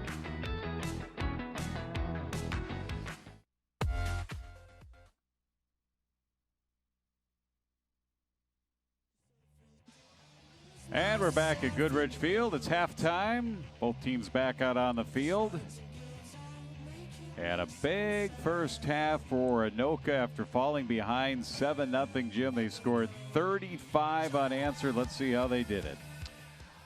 Well, Iggy Cooper, 3 plays for Osseo. It's finished off by a 2-yard run by Iggy Cooper. And Anoka answers right back. 5-yard plunge by Zach Welch. He was running angry. And then Peyton Pedani gets out of trouble, rolls over to his right, and drops a dime right into Charlie Hendrickson. 21-yard score, and the Tornadoes are up 14-7 after they made their 2-point conversion. See right now, Pedani holding out, gets it over to Trey Borchards all alone. Big first down, able to get it down to around the 20-yard line. Sets up another touchdown as they switch ends of the field. Zach Welch, second touchdown, 5-yard run. And then the defense gets into it. Leroy Houston, 13-yard interception return. And at that point, the route in the first half at least was on. Another nice little wheel route. Zach Welch, third touchdown. And really all Tornadoes after that first 31 seconds, Jim. They have been impressive on defense. They've been impressive on offense. And they are really starting to get ramped up as they head into the, last part of this regular season. Yeah, Welch with 3 touchdowns, 2 rushing, 1 receiving. His 11th and 12th rushing touchdowns on the season for Anoka. And then the 15-yard pass play to Welch, his second touchdown receiving. And that touchdown pass, Pedani to Hendrickson. That was Hendrickson's first touchdown reception of the season. 35-7, our halftime score.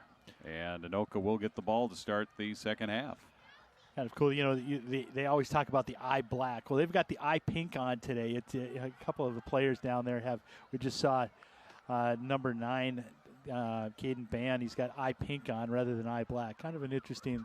Yeah, I don't know. Is that effective? And because the eye black it's supposed to take the light glare away from your eye, so it focuses on the black. The black absorbs the light. Pink now, as you know from science, doesn't absorb as much of the light. So, but maybe it does a little bit. It looks nice. Yeah, it fits the theme. As an Iowa Hawkeye fan, the visiting locker rooms are pink at Kinnick. Yes, yeah. And, so that makes the visiting team a little bit more somber and passive. Exactly. Exactly. Well, they've been anything but passive. The Tornadoes have been anything but passive. I would think if you were, instead of doing pink, you'd put like I don't know, the Teletubbies up there, or Barney, Mr. Rogers, some of these non-threatening figures. Put them up on the board and not just pink, because pink is close to red. Pink is a form of red, and red is supposed to, like a bullfighter against a bull. The red is supposed to, if your pink isn't pink enough and there's a little too much red in there, you might actually defeat the purpose there, Iowa Hawkeyes. Yeah, well, I don't know. The legend Hayden Fry came up with he was a psych major and came up with that. Yeah, well, and there is some science to that, I believe. Yeah. Some research to support that. It's funny, Osseo will kick off. John Falla is their kicker. When I was in restaurants, they wanted to have the pink lights because people ate faster. They timed it and people ate faster. Believe it or not, under pink lights.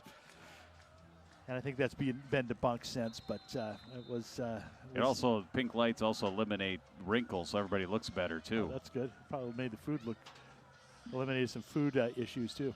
Fala to kick off here. And Anoka, as we mentioned before, will get the ball at the 20-yard line to start this second half. It's a touchback. 12 minutes on the board. 2 quarters yet to go here. Anoka 35-7. Only 1 3-and-out that I can remember, Jim. I think I'm correct on that. There was 1 3-and-out the second drive for Anoka, and after that, Anoka's offense has really been, in gear and moving forward. Anoka trying for their second consecutive win against the Osseo Orioles, a 44-10 win last year. Again, Osseo for 3 seasons was in the Maroon Division of the Metro District. They have since moved into the North Division. And thus, Anoka and Osseo back on the regular season schedule here. First down and 10 from the 20. Padani again at quarterback with a nice first half. Did a nice job running the offense. And gives it to his running back, Welch. Fights its way across the 20 to the 22. Gain of a couple. Second down and 8. Good penetration by Kevin Key, the junior. A lot of juniors on this Osseo team, especially on that are getting playing time. There's only 2 or 3 starters that are seniors on Osseo, so they've got some chance to get these reps and make them count for next year.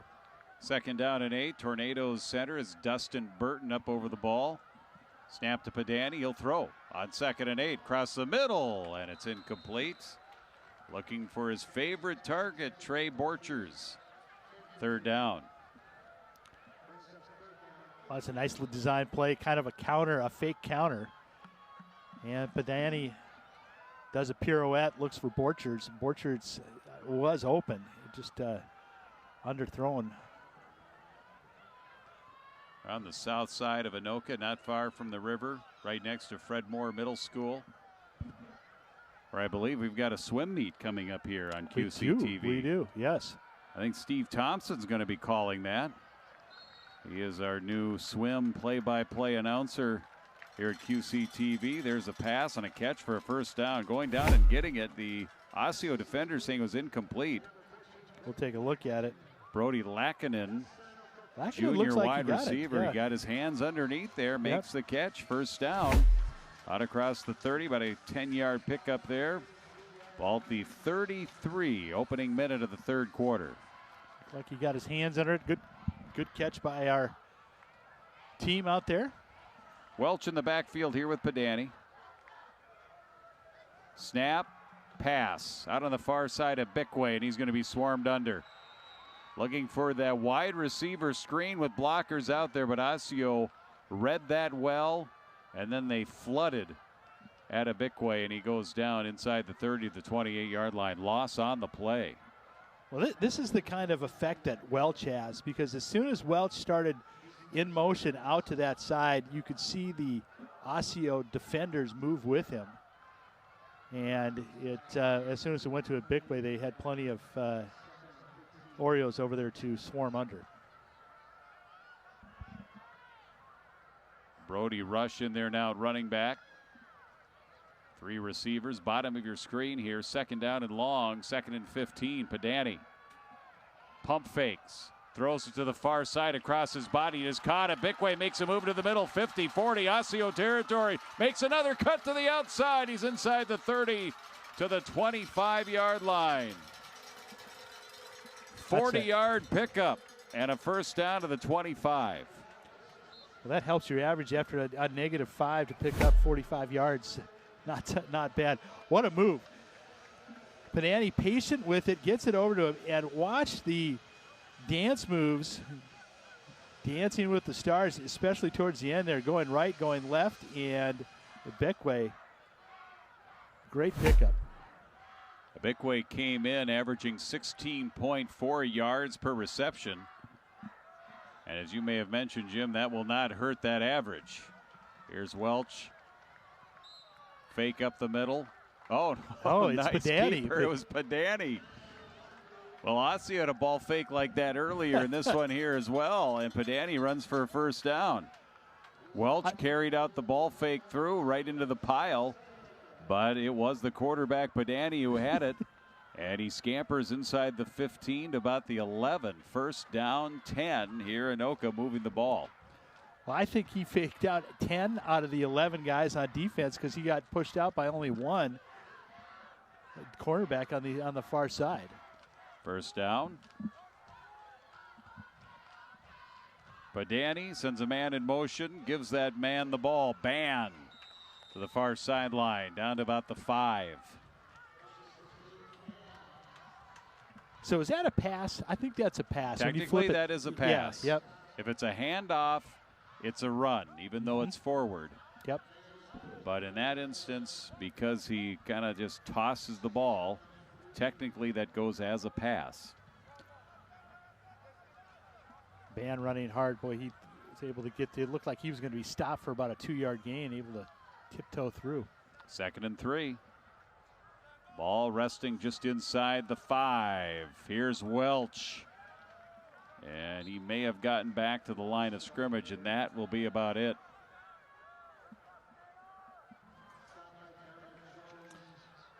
Jones making the tackle here for Osseo. Actually lost a couple, huh? Yeah, they'll move it back to the 6, so loss of 2. They can get a first down at the 1, so 3rd and 5 from the 6th here for Anoka. Opening possession, opening drive of the second half. 4 minutes into the half, Padani. Fake to Welch, plants, throws, near side, end zone, touchdown. That's a Bickway with the catch.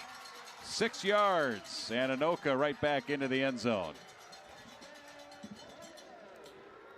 I love the misdirection of looking like you're going on one side. Bickway singled up on the near side, and Padani had plenty of time. He was able to square his shoulders up, directed the ball exactly where it needed to be, and Bickway, he's got great hands, excellent hands, touchdown. That was his drive.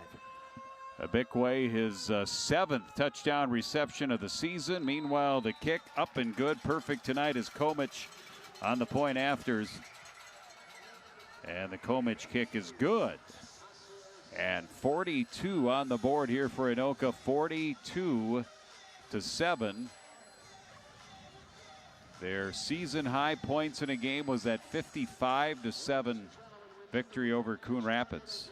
That was a seesaw there for Anoka between weeks 4 and 5. They gave up 55 against Maple Grove in the loss and then came back and scored 55 in the win over the Cardinals. Well, I know the Cardinals are having a tough year this year, but this offense we're seeing it, live right now. They can put the hurt on you quickly.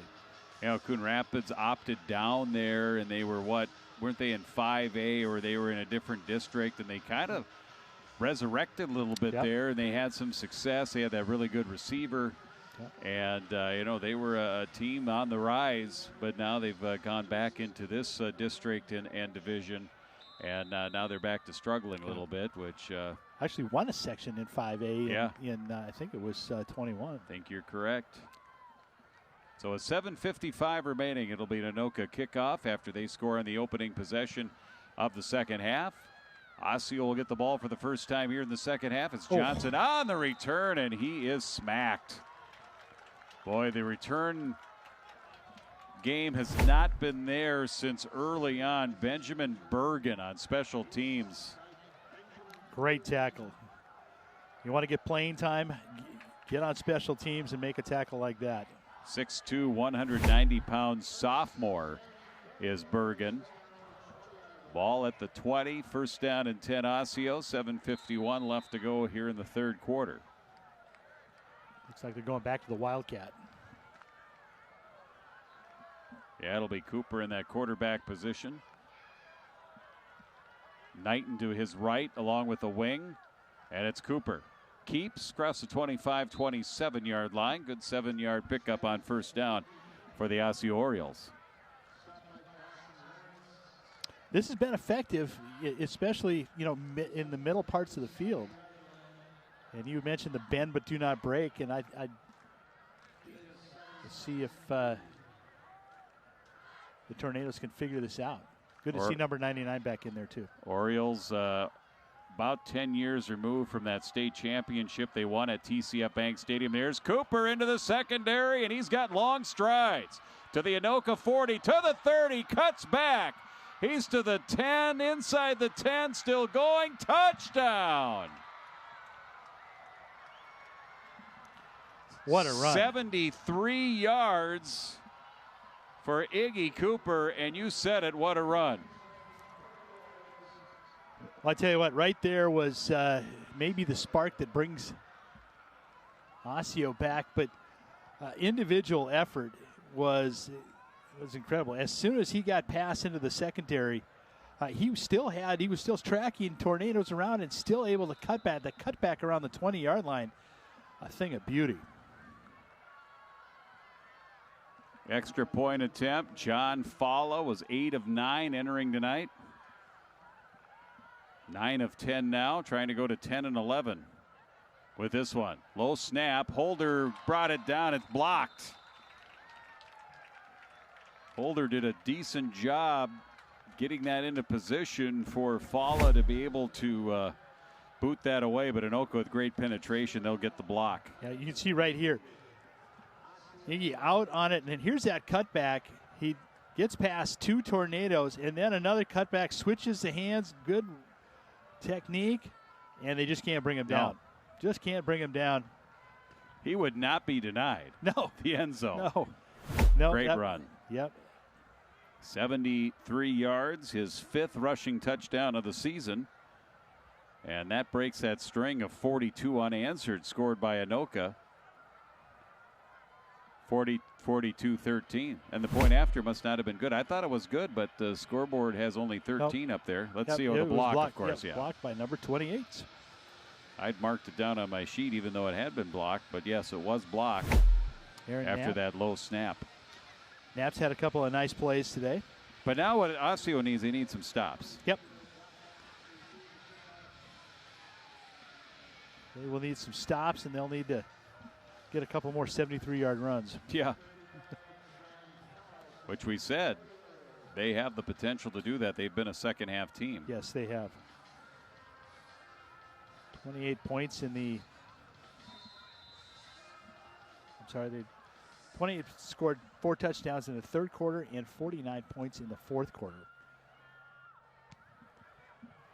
And the Falla kick. Tornadoes at about the 5. Abikwe tries the near side, then tries the middle and won't make it to the 15. It's the Orioles this time with good coverage on special teams. A.J. Driver was down there to make the special teams tackle here. 6:56 left in the third quarter. Anoka ball. Little juice on that Osseo Oreo sideline now. You can see just the pursuit on for special teams. See if that translates to the defense. Well, it's amazing what a 73-yard run, and as good of a run as it was by Iggy Cooper, what that can do to inspire your club. Let's see what it does to inspire their defense. Go with the 4-down lineman. Padani, 1st down and 10. Ball at the Anoka 14-yard line. Second possession here of the third quarter for the Tornadoes. On the ground to Welch. Finds a seam and a hole out to the 20. Give them 4 on 1st down. And they'll take that all night long the rest of the second half here with a 42-13 lead. Yeah, it's Zach Welch time. I mean, between Welch and Rush, we'll see a steady dose of 6 and 16. Second down, they actually gave him 7 out across the 20 to the 21. 2nd and 3, Padani. Welch bounces it outside. High stepping his way for a 1st down across the 25 to the 28. And a converted 1st down here for the Anoka Tornadoes. That gives him over 100 yards so far today. He's actually sitting at about 110. 3 touchdowns. Oriole player shaken up, down on one knee. Sam Walquist, who has an interception for the Osseo defense here this season. And last year they went 0-9. This year they opened with that loss to Maple Grove, then beat Coon Rapids. Lost to Champlin, Blaine, and Centennial. And then last week, that double overtime win over STMA snapped a 3-game losing streak. This might just be a cramp. The way he's stretching it out. Wahlquist walking back to the far side of the field. There's the crescent moon. Is it waning or is it waxing? I don't know if we're heading to a full moon or did we just have one? I think we just had one. I think it's waning. Do you see the northern lights anywhere? I don't see any. Probably too much light pollution here near a football stadium to look at. I heard the northern lights are going to be out here tonight. I'm looking outside the press box. Nothing. And nothing yet. No. And you know what? They're difficult to see with the naked eye. People take the pictures with their phones. And then you go out and look and you go, well, that doesn't look like what I'm seeing. Here's a long pass. It is caught, and this one's going to go the distance. Hendrickson, touchdown. This is 71 yards, and Hendrickson, big night tonight. He has 2 touchdown receptions, 71 yards on this one, and the Tornadoes answer. Well, good patience, and what a throw. Hitting Charlie Hendrickson in stride. What a pass. Yeah, I mean, it was an excellent throw. Hendrickson twice tonight with touchdowns that really Peyton Badani just put right on the mark. Komich to kick. And he punches that one through. He's perfect tonight. They went for 2 on their first touchdown, came up short, then they converted 2, and then ever since then, it's been Komich perfect, and the point afters, it's 49-13. Yeah, Hendrickson, boy, just about. He caught it at the shoulder pad on his far shoulder pad. Great catch. Badani was under pressure too, and he stepped into the throw and got hit after he threw it. Hendrickson came into the game just 5 receptions, no touchdowns, but he's been a big play guy tonight, hasn't he? He certainly has.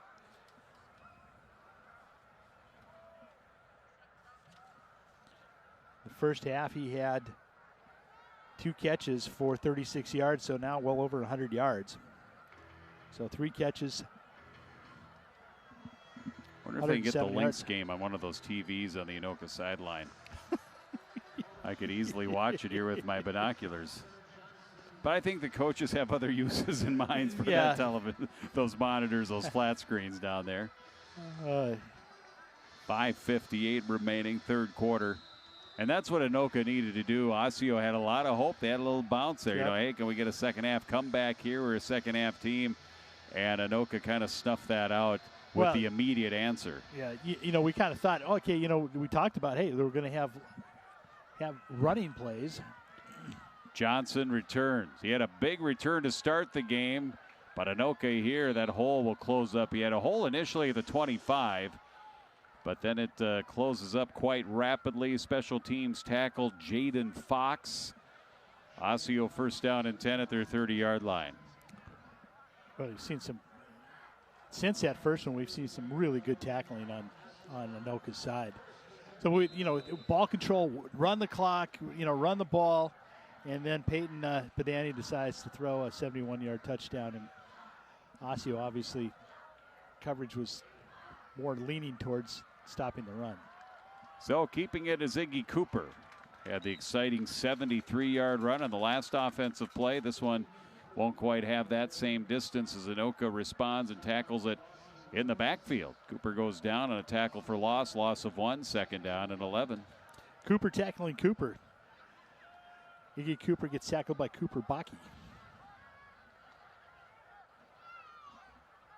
Second down, 11, Orioles. Clock running, nearing 5 minutes left here in the third. Iggy Cooper, wildcat, direct snap, bounces off a block, makes a nice cut, lateral move. 35, leans forward, 37. He'll gain about 8 and bring up 3rd and 3. Kamari Hibbert, great tackle. Being able to just hang on to the shoestrings of Iggy Cooper. You see the talent of Cooper. He's just able to use some physicalness to get through, and he's got speed, and he's got the ability to move laterally.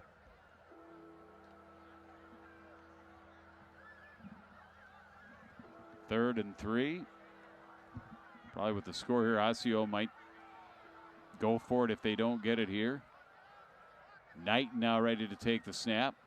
Number 6 gets it, tries right side, challenges a tackler, and he wins that challenge and forces him beyond the sticks for a first down. Picks up 5. That was just mano-a-mano there in the right side. The running back with good power. You see him right there, number 6, Omar Knighton, senior, 185 pounds, converts the first down. 390 yards rushing entering tonight, 5.2 per carry. 3 touchdowns, converts a first down there. Ball out across the 40, 42-yard line, Orioles. This is really an effective offense for Osseo. Now it's Cooper.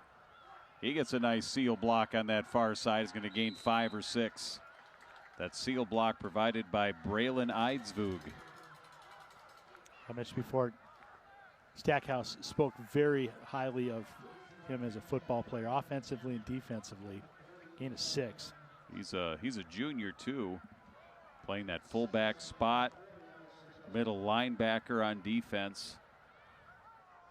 And again, like we said, just a junior coming back here for the Orioles next year. Caden Ban with another nice tackle. 2nd and 4. Just shy of the midfield stripe here, 48-yard line. Cooper, Wildcat, hesitates, gets a hole and a first down. He'll gain 7 or 8 and convert a first down. The other thing you got to like about Iggy Cooper, he's very patient. He lets his holes and his blocks develop, and then able to sprint and explode past those blocks into the hole. Well, I think as an offensive lineman, you have to, you know, that smash mouth right now, and you get a chance to kind of put your stamp on whoever you're blocking. You probably ask any offensive lineman, would you rather run block or pass block? And I think most all of them are going to say run block. Yeah, right? because you're on the attack. Yeah. You're not getting attacked. First down, 10. This time Knighton off right tackle. Picks up 3 on a first down carry. We'll give credit on the tackle to Dawson Lawrence, among others there in the vicinity, finishing that play. 2nd down. Well, Knighton, he is not big in stature, only 5'8". But I tell you what, he can be physical at the way he runs. Ball in that right hash mark. Seems like most of it has been on that right hash mark when we've been going right to left here tonight. Low snap, Knighton scoops it up. Battling his way, he comes out of a pile with it. Looked like it was a rugby scrum, and then he snuck through there and got some extra yardage inside the 40, the 38, brings up a 3rd down. Iggy Cooper out for a couple of plays. This one just tiptoeing, dancing, takes a couple of cuts, just rolls with it. Really nice run. A lot of traffic around there, and he was able to navigate it pretty successfully. Halfback Jonathan Wills was in that game. He just checked out, was in for that last play. 3rd and 3, 37-yard line. Osseo trying to answer Anoka. Clock nearing a minute left to go here in the 3rd. Cooper, handoff to the halfback coming through. Nice straight arm inside the 30 to the 25-yard line. Nice pickup by Michael Criswell, who has had some runs, has been involved in the offense here tonight, and that's just what the doctor ordered for Osseo as they convert a first down. The outside containment for Anoka was there. There just wasn't any support from the secondary until he got into first down territory. Makes it a first down, shy of the 25 of the 26 here for Osseo. That's their big center, 255-pound junior Gray Johnson up over the ball. He'll snap it back with Knighton in that wildcat spot. He'll go right. That's why we've been on that right hash mark so much. In this offense, I don't even know if they've gone left. I think it's almost exclusively right. That's where they stack up the wing and the halfback over on the right side. And Knighton there, back to the line of scrimmage, no gain on the play. We always end up on that right hash mark for the most part. Well, unless it's a counter, it's Right. been on that side. David Ellis with a nice tackle for the Tornadoes. That certainly is nice for the visiting crowd that has made the trip here from Osseo, up 169. That'll be a final play of our fourth quarter. So we'll step aside, get ready for the final 12 minutes here in this one. And Anoka trying to up that record to 5-2, heading into the Pumpkin Bowl next week. And right now they lead it after 3, 49-13 here over Osseo. And this is high school football on QCTV.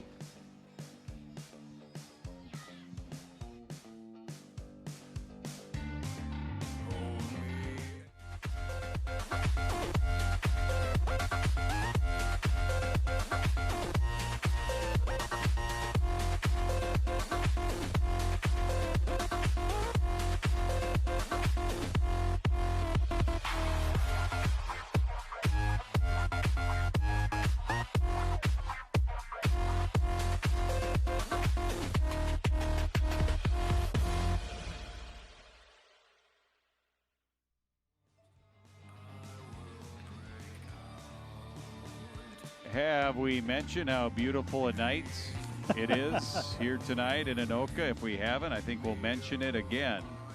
Game time temperature was 74. Ooh, look at Otsego. Over Otsego. There's my wife with a camera on her phone. You see that little red, little pink? Yeah, there it is. Just in our neighborhood. Looking nice. A Northern Lights type night.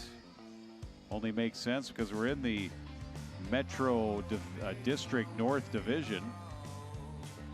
Speaking of that, we got some scores. Blaine took out Coon Rapids tonight, 55-9. 55 again? What is with this 55? I don't know. This is, I mean, it's weird. Osseo gave up 55 to Maple Grove, and then Anoka's had, what, 2 games with 55, and then 55 there. It's a Scott Studwell kind of season. Oh, here's Knighton, and he's going to make it to the pylon. Did he step out of bounds? No. Touchdown, Knighton here for Osseo.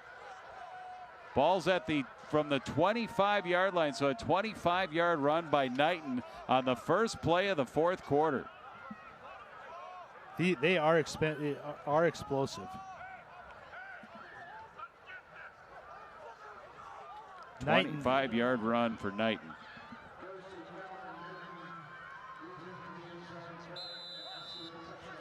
Knighton's 4th touchdown of the season. So a good start to the quarter here. 12 seconds off the clock in the 4th. And they'll go for 2. With Cooper taking the direct snap. And he gets upended.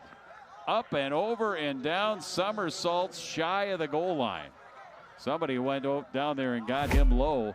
And he went high. Here's the touchdown. Now look at that.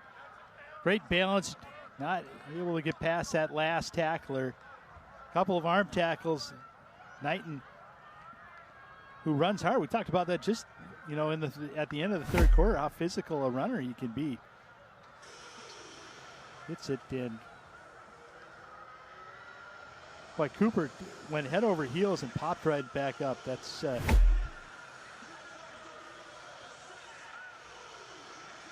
and big hit, fumbled on it. Number 5. Austin Meyer. That had the.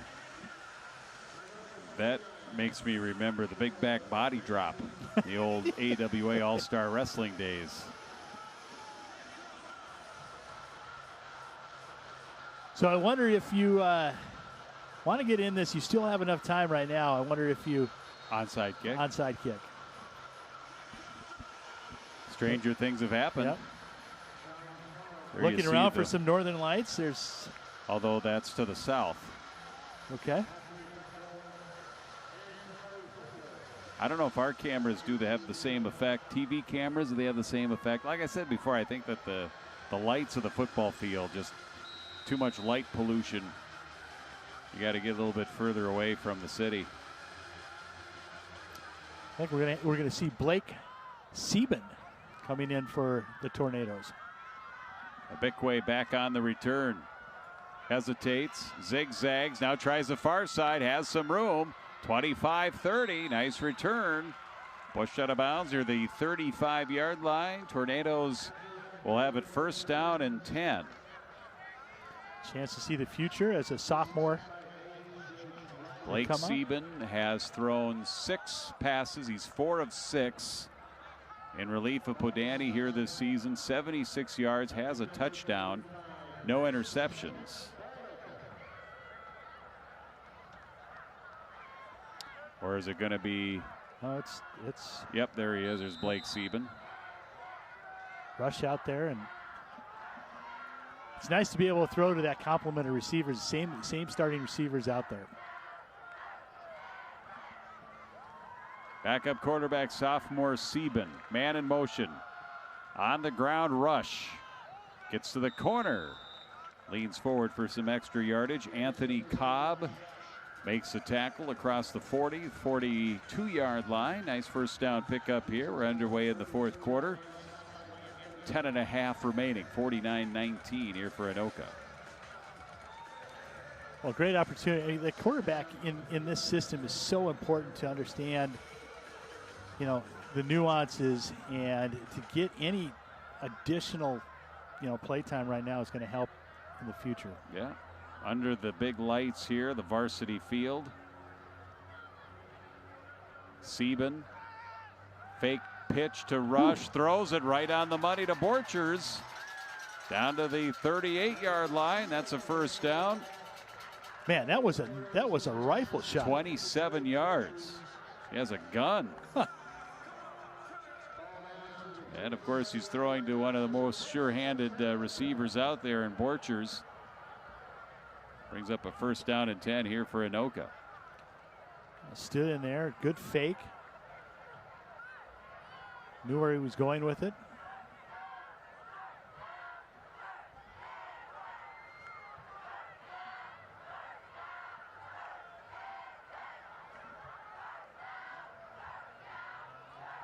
Sieben, wing left here is Buxton, the tight end. And whistle and a flag, and the play clock is down to 0. It seemed like a long time. It seemed like the signals kept coming in. I think they were moving some, players in and out. That probably some new substitutions. Took a little longer to get the play call in. First and 15. That'll move the ball back to the 42-yard line for Anoka.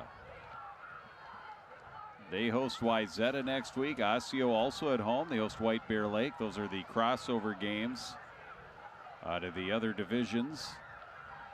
All the games up to this point here, the first 7, all in the same division. Throw back here in the near side. Buxton's got it with blockers. 30, 25, 20. And he gets tackled, knocked down shoulder to shoulder at the 20-yard line. Stanley K.K. Jr. got over there to make the tackle, but not before a wonderful pickup here and a first down. They've 23 yards. Yeah, they call this play a couple of times where they've moved to the right and they've got that screen out. Padani threw one into the dirt with Welch, but really well-designed play and great execution by Sieben. Sieben moving the Tornadoes here inside the 20. First down and 10. Rush continues to be his lone back, and the pistol takes the handoff. Stacked up after maybe 1 or 2 on the defense there for Osseo. Jalen Nathan Vongza, the senior 140-pound strong safety and cornerback, came up to make the tackle for the Osseo Orioles. It was kind of interesting. There were 3 Oreos there right in the middle of the field and nobody for the Tornadoes blocking them. Couple there on the carry, second down. Clock moving quickly here in the fourth quarter. Sieben gives to about the 10. Going to be close to first down here for the Tornadoes. Right up the gut on the give to Benjamin Bergen. Bergen's had a good night, good special teams tackle. Now gets a nice run. Mentioned before, he's a sophomore. Sieben is a sophomore, so those sophomores getting a chance, get some varsity action under the lights here. in week 7. 3rd and a yard. Sieben ready. Snap, give, rush. Lateral. To the sideline. Dives. He'll get a first down. Shy of the goal line, but it'll be 1st and goal here for Anoka. Good job by Rush just to bounce it on the outside. Protect that ball. As they went low and dives for it, just ends up a couple of yards short. Brody Rush does not have a touchdown entering the game here tonight.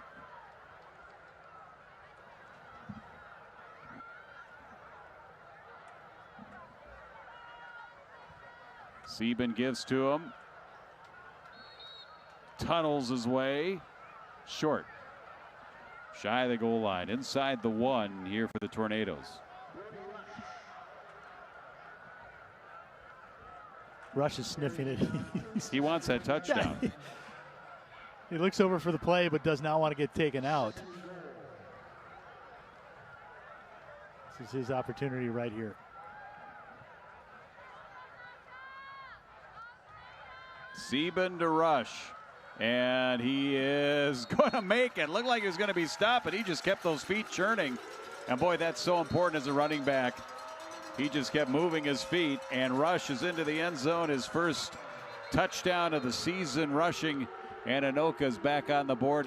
Look what we have up on the board. It's 55. Isn't that We've been a talking coincidence? about 55.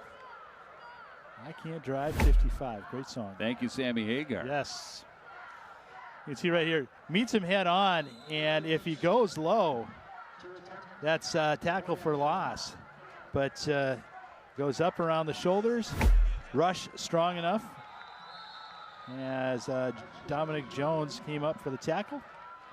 2-yard run, and the kick by Komich. He misses for the first time. Osseo got a hand on it. Wants to keep and it at it's 55. It's fate. It's just absolute fate. that would get blocked, so we got 55 up on the board. Are those the numbers you should play in the lottery? If you can play 5, 55, and I don't know what other. 55 to 19 is the score. Yep.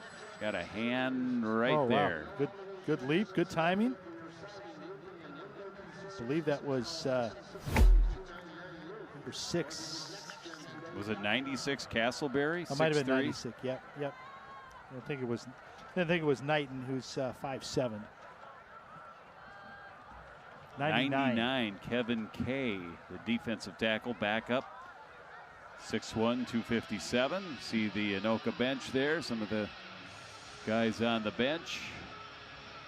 Enjoying now a 55 to 19 lead with 5:10 left to go here in the 4th quarter.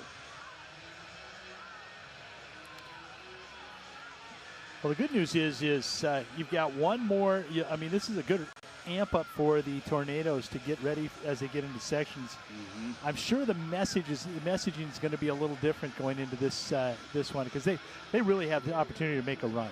You look at their ranking and you look at their record: 4-2, 5-2 after tonight. If they win next week and finish 6-2, they'll get a home game. Yep. They'll be a home game seed going into the round of 32 and the 6A playoffs. A chance for possibly 2 home games. Komich to kick it away. And this is Johnson to the 25-yard line.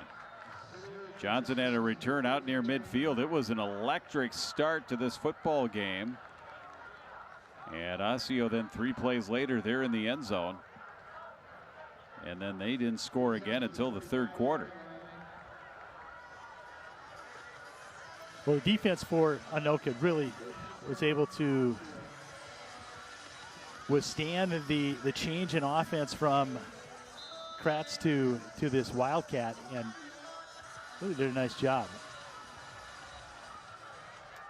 And they're going to keep with it.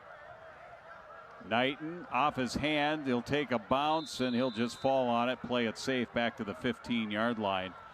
They'll lose about 10 on that. That snap was just a little bit to his left off his hand. You see right there, and ended up having to eat it. Smart move. Your back's to the field. Just Do the right thing, jump on it, keep possession. Value the football. That White Bear Lake at Osseo game, I don't know if this is a typo. They play Thursday next week. They do not play Wednesday, so they're playing at noon at Osseo High School. Yeah. And I think Champlin Park is. Yeah, because that's of course MEA next week, so no school on Thursday. So why not a college atmosphere afternoon game at noon? And on second down and 20 yards to go from the 15. And most nice run right up the middle for close to first down. They'll be shy by a couple. The 6A schools also are not in the 64-team tournament. Right, in the 32, so they don't play again until the next Friday. They don't have to go Yep. Tuesday, Saturday like the other sections. Yep. So it makes sense to mix it up a little bit here. Get a little more time in between games. Not too much time, but more than that Wednesday to Tuesday turnaround. Here's Knighton, calls his number again out of the Wildcat, and he leans forward. First down, ball's on the field, and let's see if it was down by contact, and they're going to say the ball was down. And Anoka says they have it. Back judge was coming in saying that it was down. It was hard to tell. It looked like Knighton was pretty close to having his knee down, and that ball came out. We'll get the replay. So many bodies there. He's down. Definitely. Down. Definitely down. Somebody got a hand in there and punched it out, but it was the right call out across the 41. First down and 10 here for Osseo. 2.5 left. Good job on the pictures on that one. As always, our crew here tonight. First and 10, and Knighton again is down. His knee was down. The whistle it down. He went down to get it, then he got up. But that snap again just off to his left.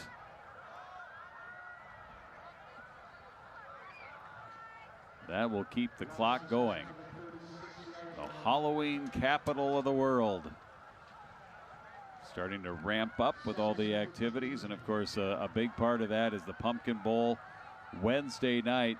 They won't be playing an afternoon game, although it would be kind of festive on. But the Pumpkin Bowl's got to be at night. Has to be at night. It's got to be spooky. It's got to be night. It is such a fun tradition here. It's you and I have done a couple of them together.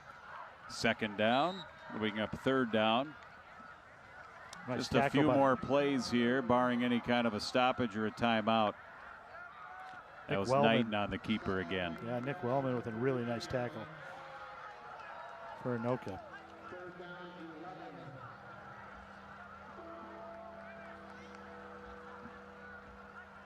Anoka's going to make it 3 wins in a row.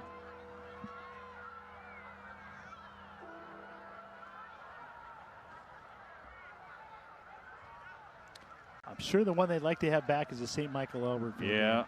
Yeah, they just didn't come out real sharp in that one. Yep. Unable to maintain. Tim and I had the call on that one. That was 24-21 in favor of the Knights. Osseo, 4th down and 9. They'll have to snap it one more time here, allowing the clock to continue to run here. Scoreboard says 33 seconds. Our clock on our score bug is a little bit off. So 26, 25, 24. And the Orioles will snap it. Knighton with the ball. Will get a first down on what will end up being the final play of this game. A game that started with some fireworks here tonight. Both teams scoring on their opening possessions. Osseo scored on 3 plays, 31 seconds in, but then after that, Anoka took command, and they will head home with a 55-19 victory here tonight, improving that record, Jim, to 5-2. Yeah, and our player of the game was Zach Welch. And couldn't be a better player of the game. 3 touchdowns tonight, 2 on the ground. This one through the air, nice wheel route. Nobody covered him out of the backfield. Welch running hard right here, able to just pound his way. Violent runner, arms all over the place. Over 100 yards tonight, 3 receptions for 55 yards and a touchdown. Couldn't pick a better player of the game. And I think for Bo Wasurik and his coaching staff, he really had to be happy. They have to really be happy with their balance, the passing and the running game, basically equally effective in the game tonight. And the way their defense was able to react, respond, and adjust after you know, just getting blitzed, absolutely blitzed on that opening drive of the game for Osseo. They really turned it around and get themselves a 55-19 victory. So Anoka with the win. Again, they improve on the season. We mentioned 5-2 both in the district and overall. Osseo 2-5 both overall and in the district. Upcoming broadcast schedule for you. We mentioned a little swimming and diving coming up on the 15th next week. And then Pumpkin Bowl, Wayzata at Anoka on Wednesday. And then we've got the Anoka Parade and with the Grand Parade. Grand Day Parade, I can't remember exactly what it's called, in the Anoka Ambassador Coronation.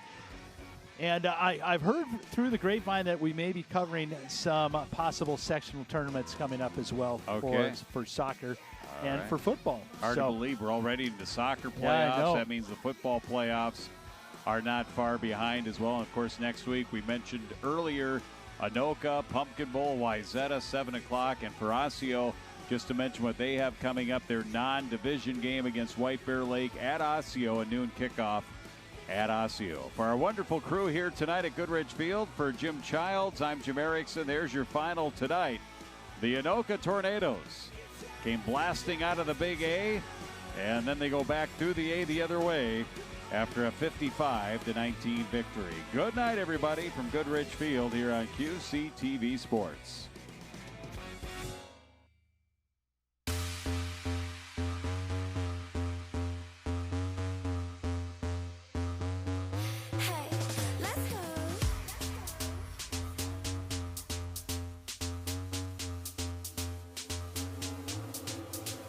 It was not, but it was me, riding high up for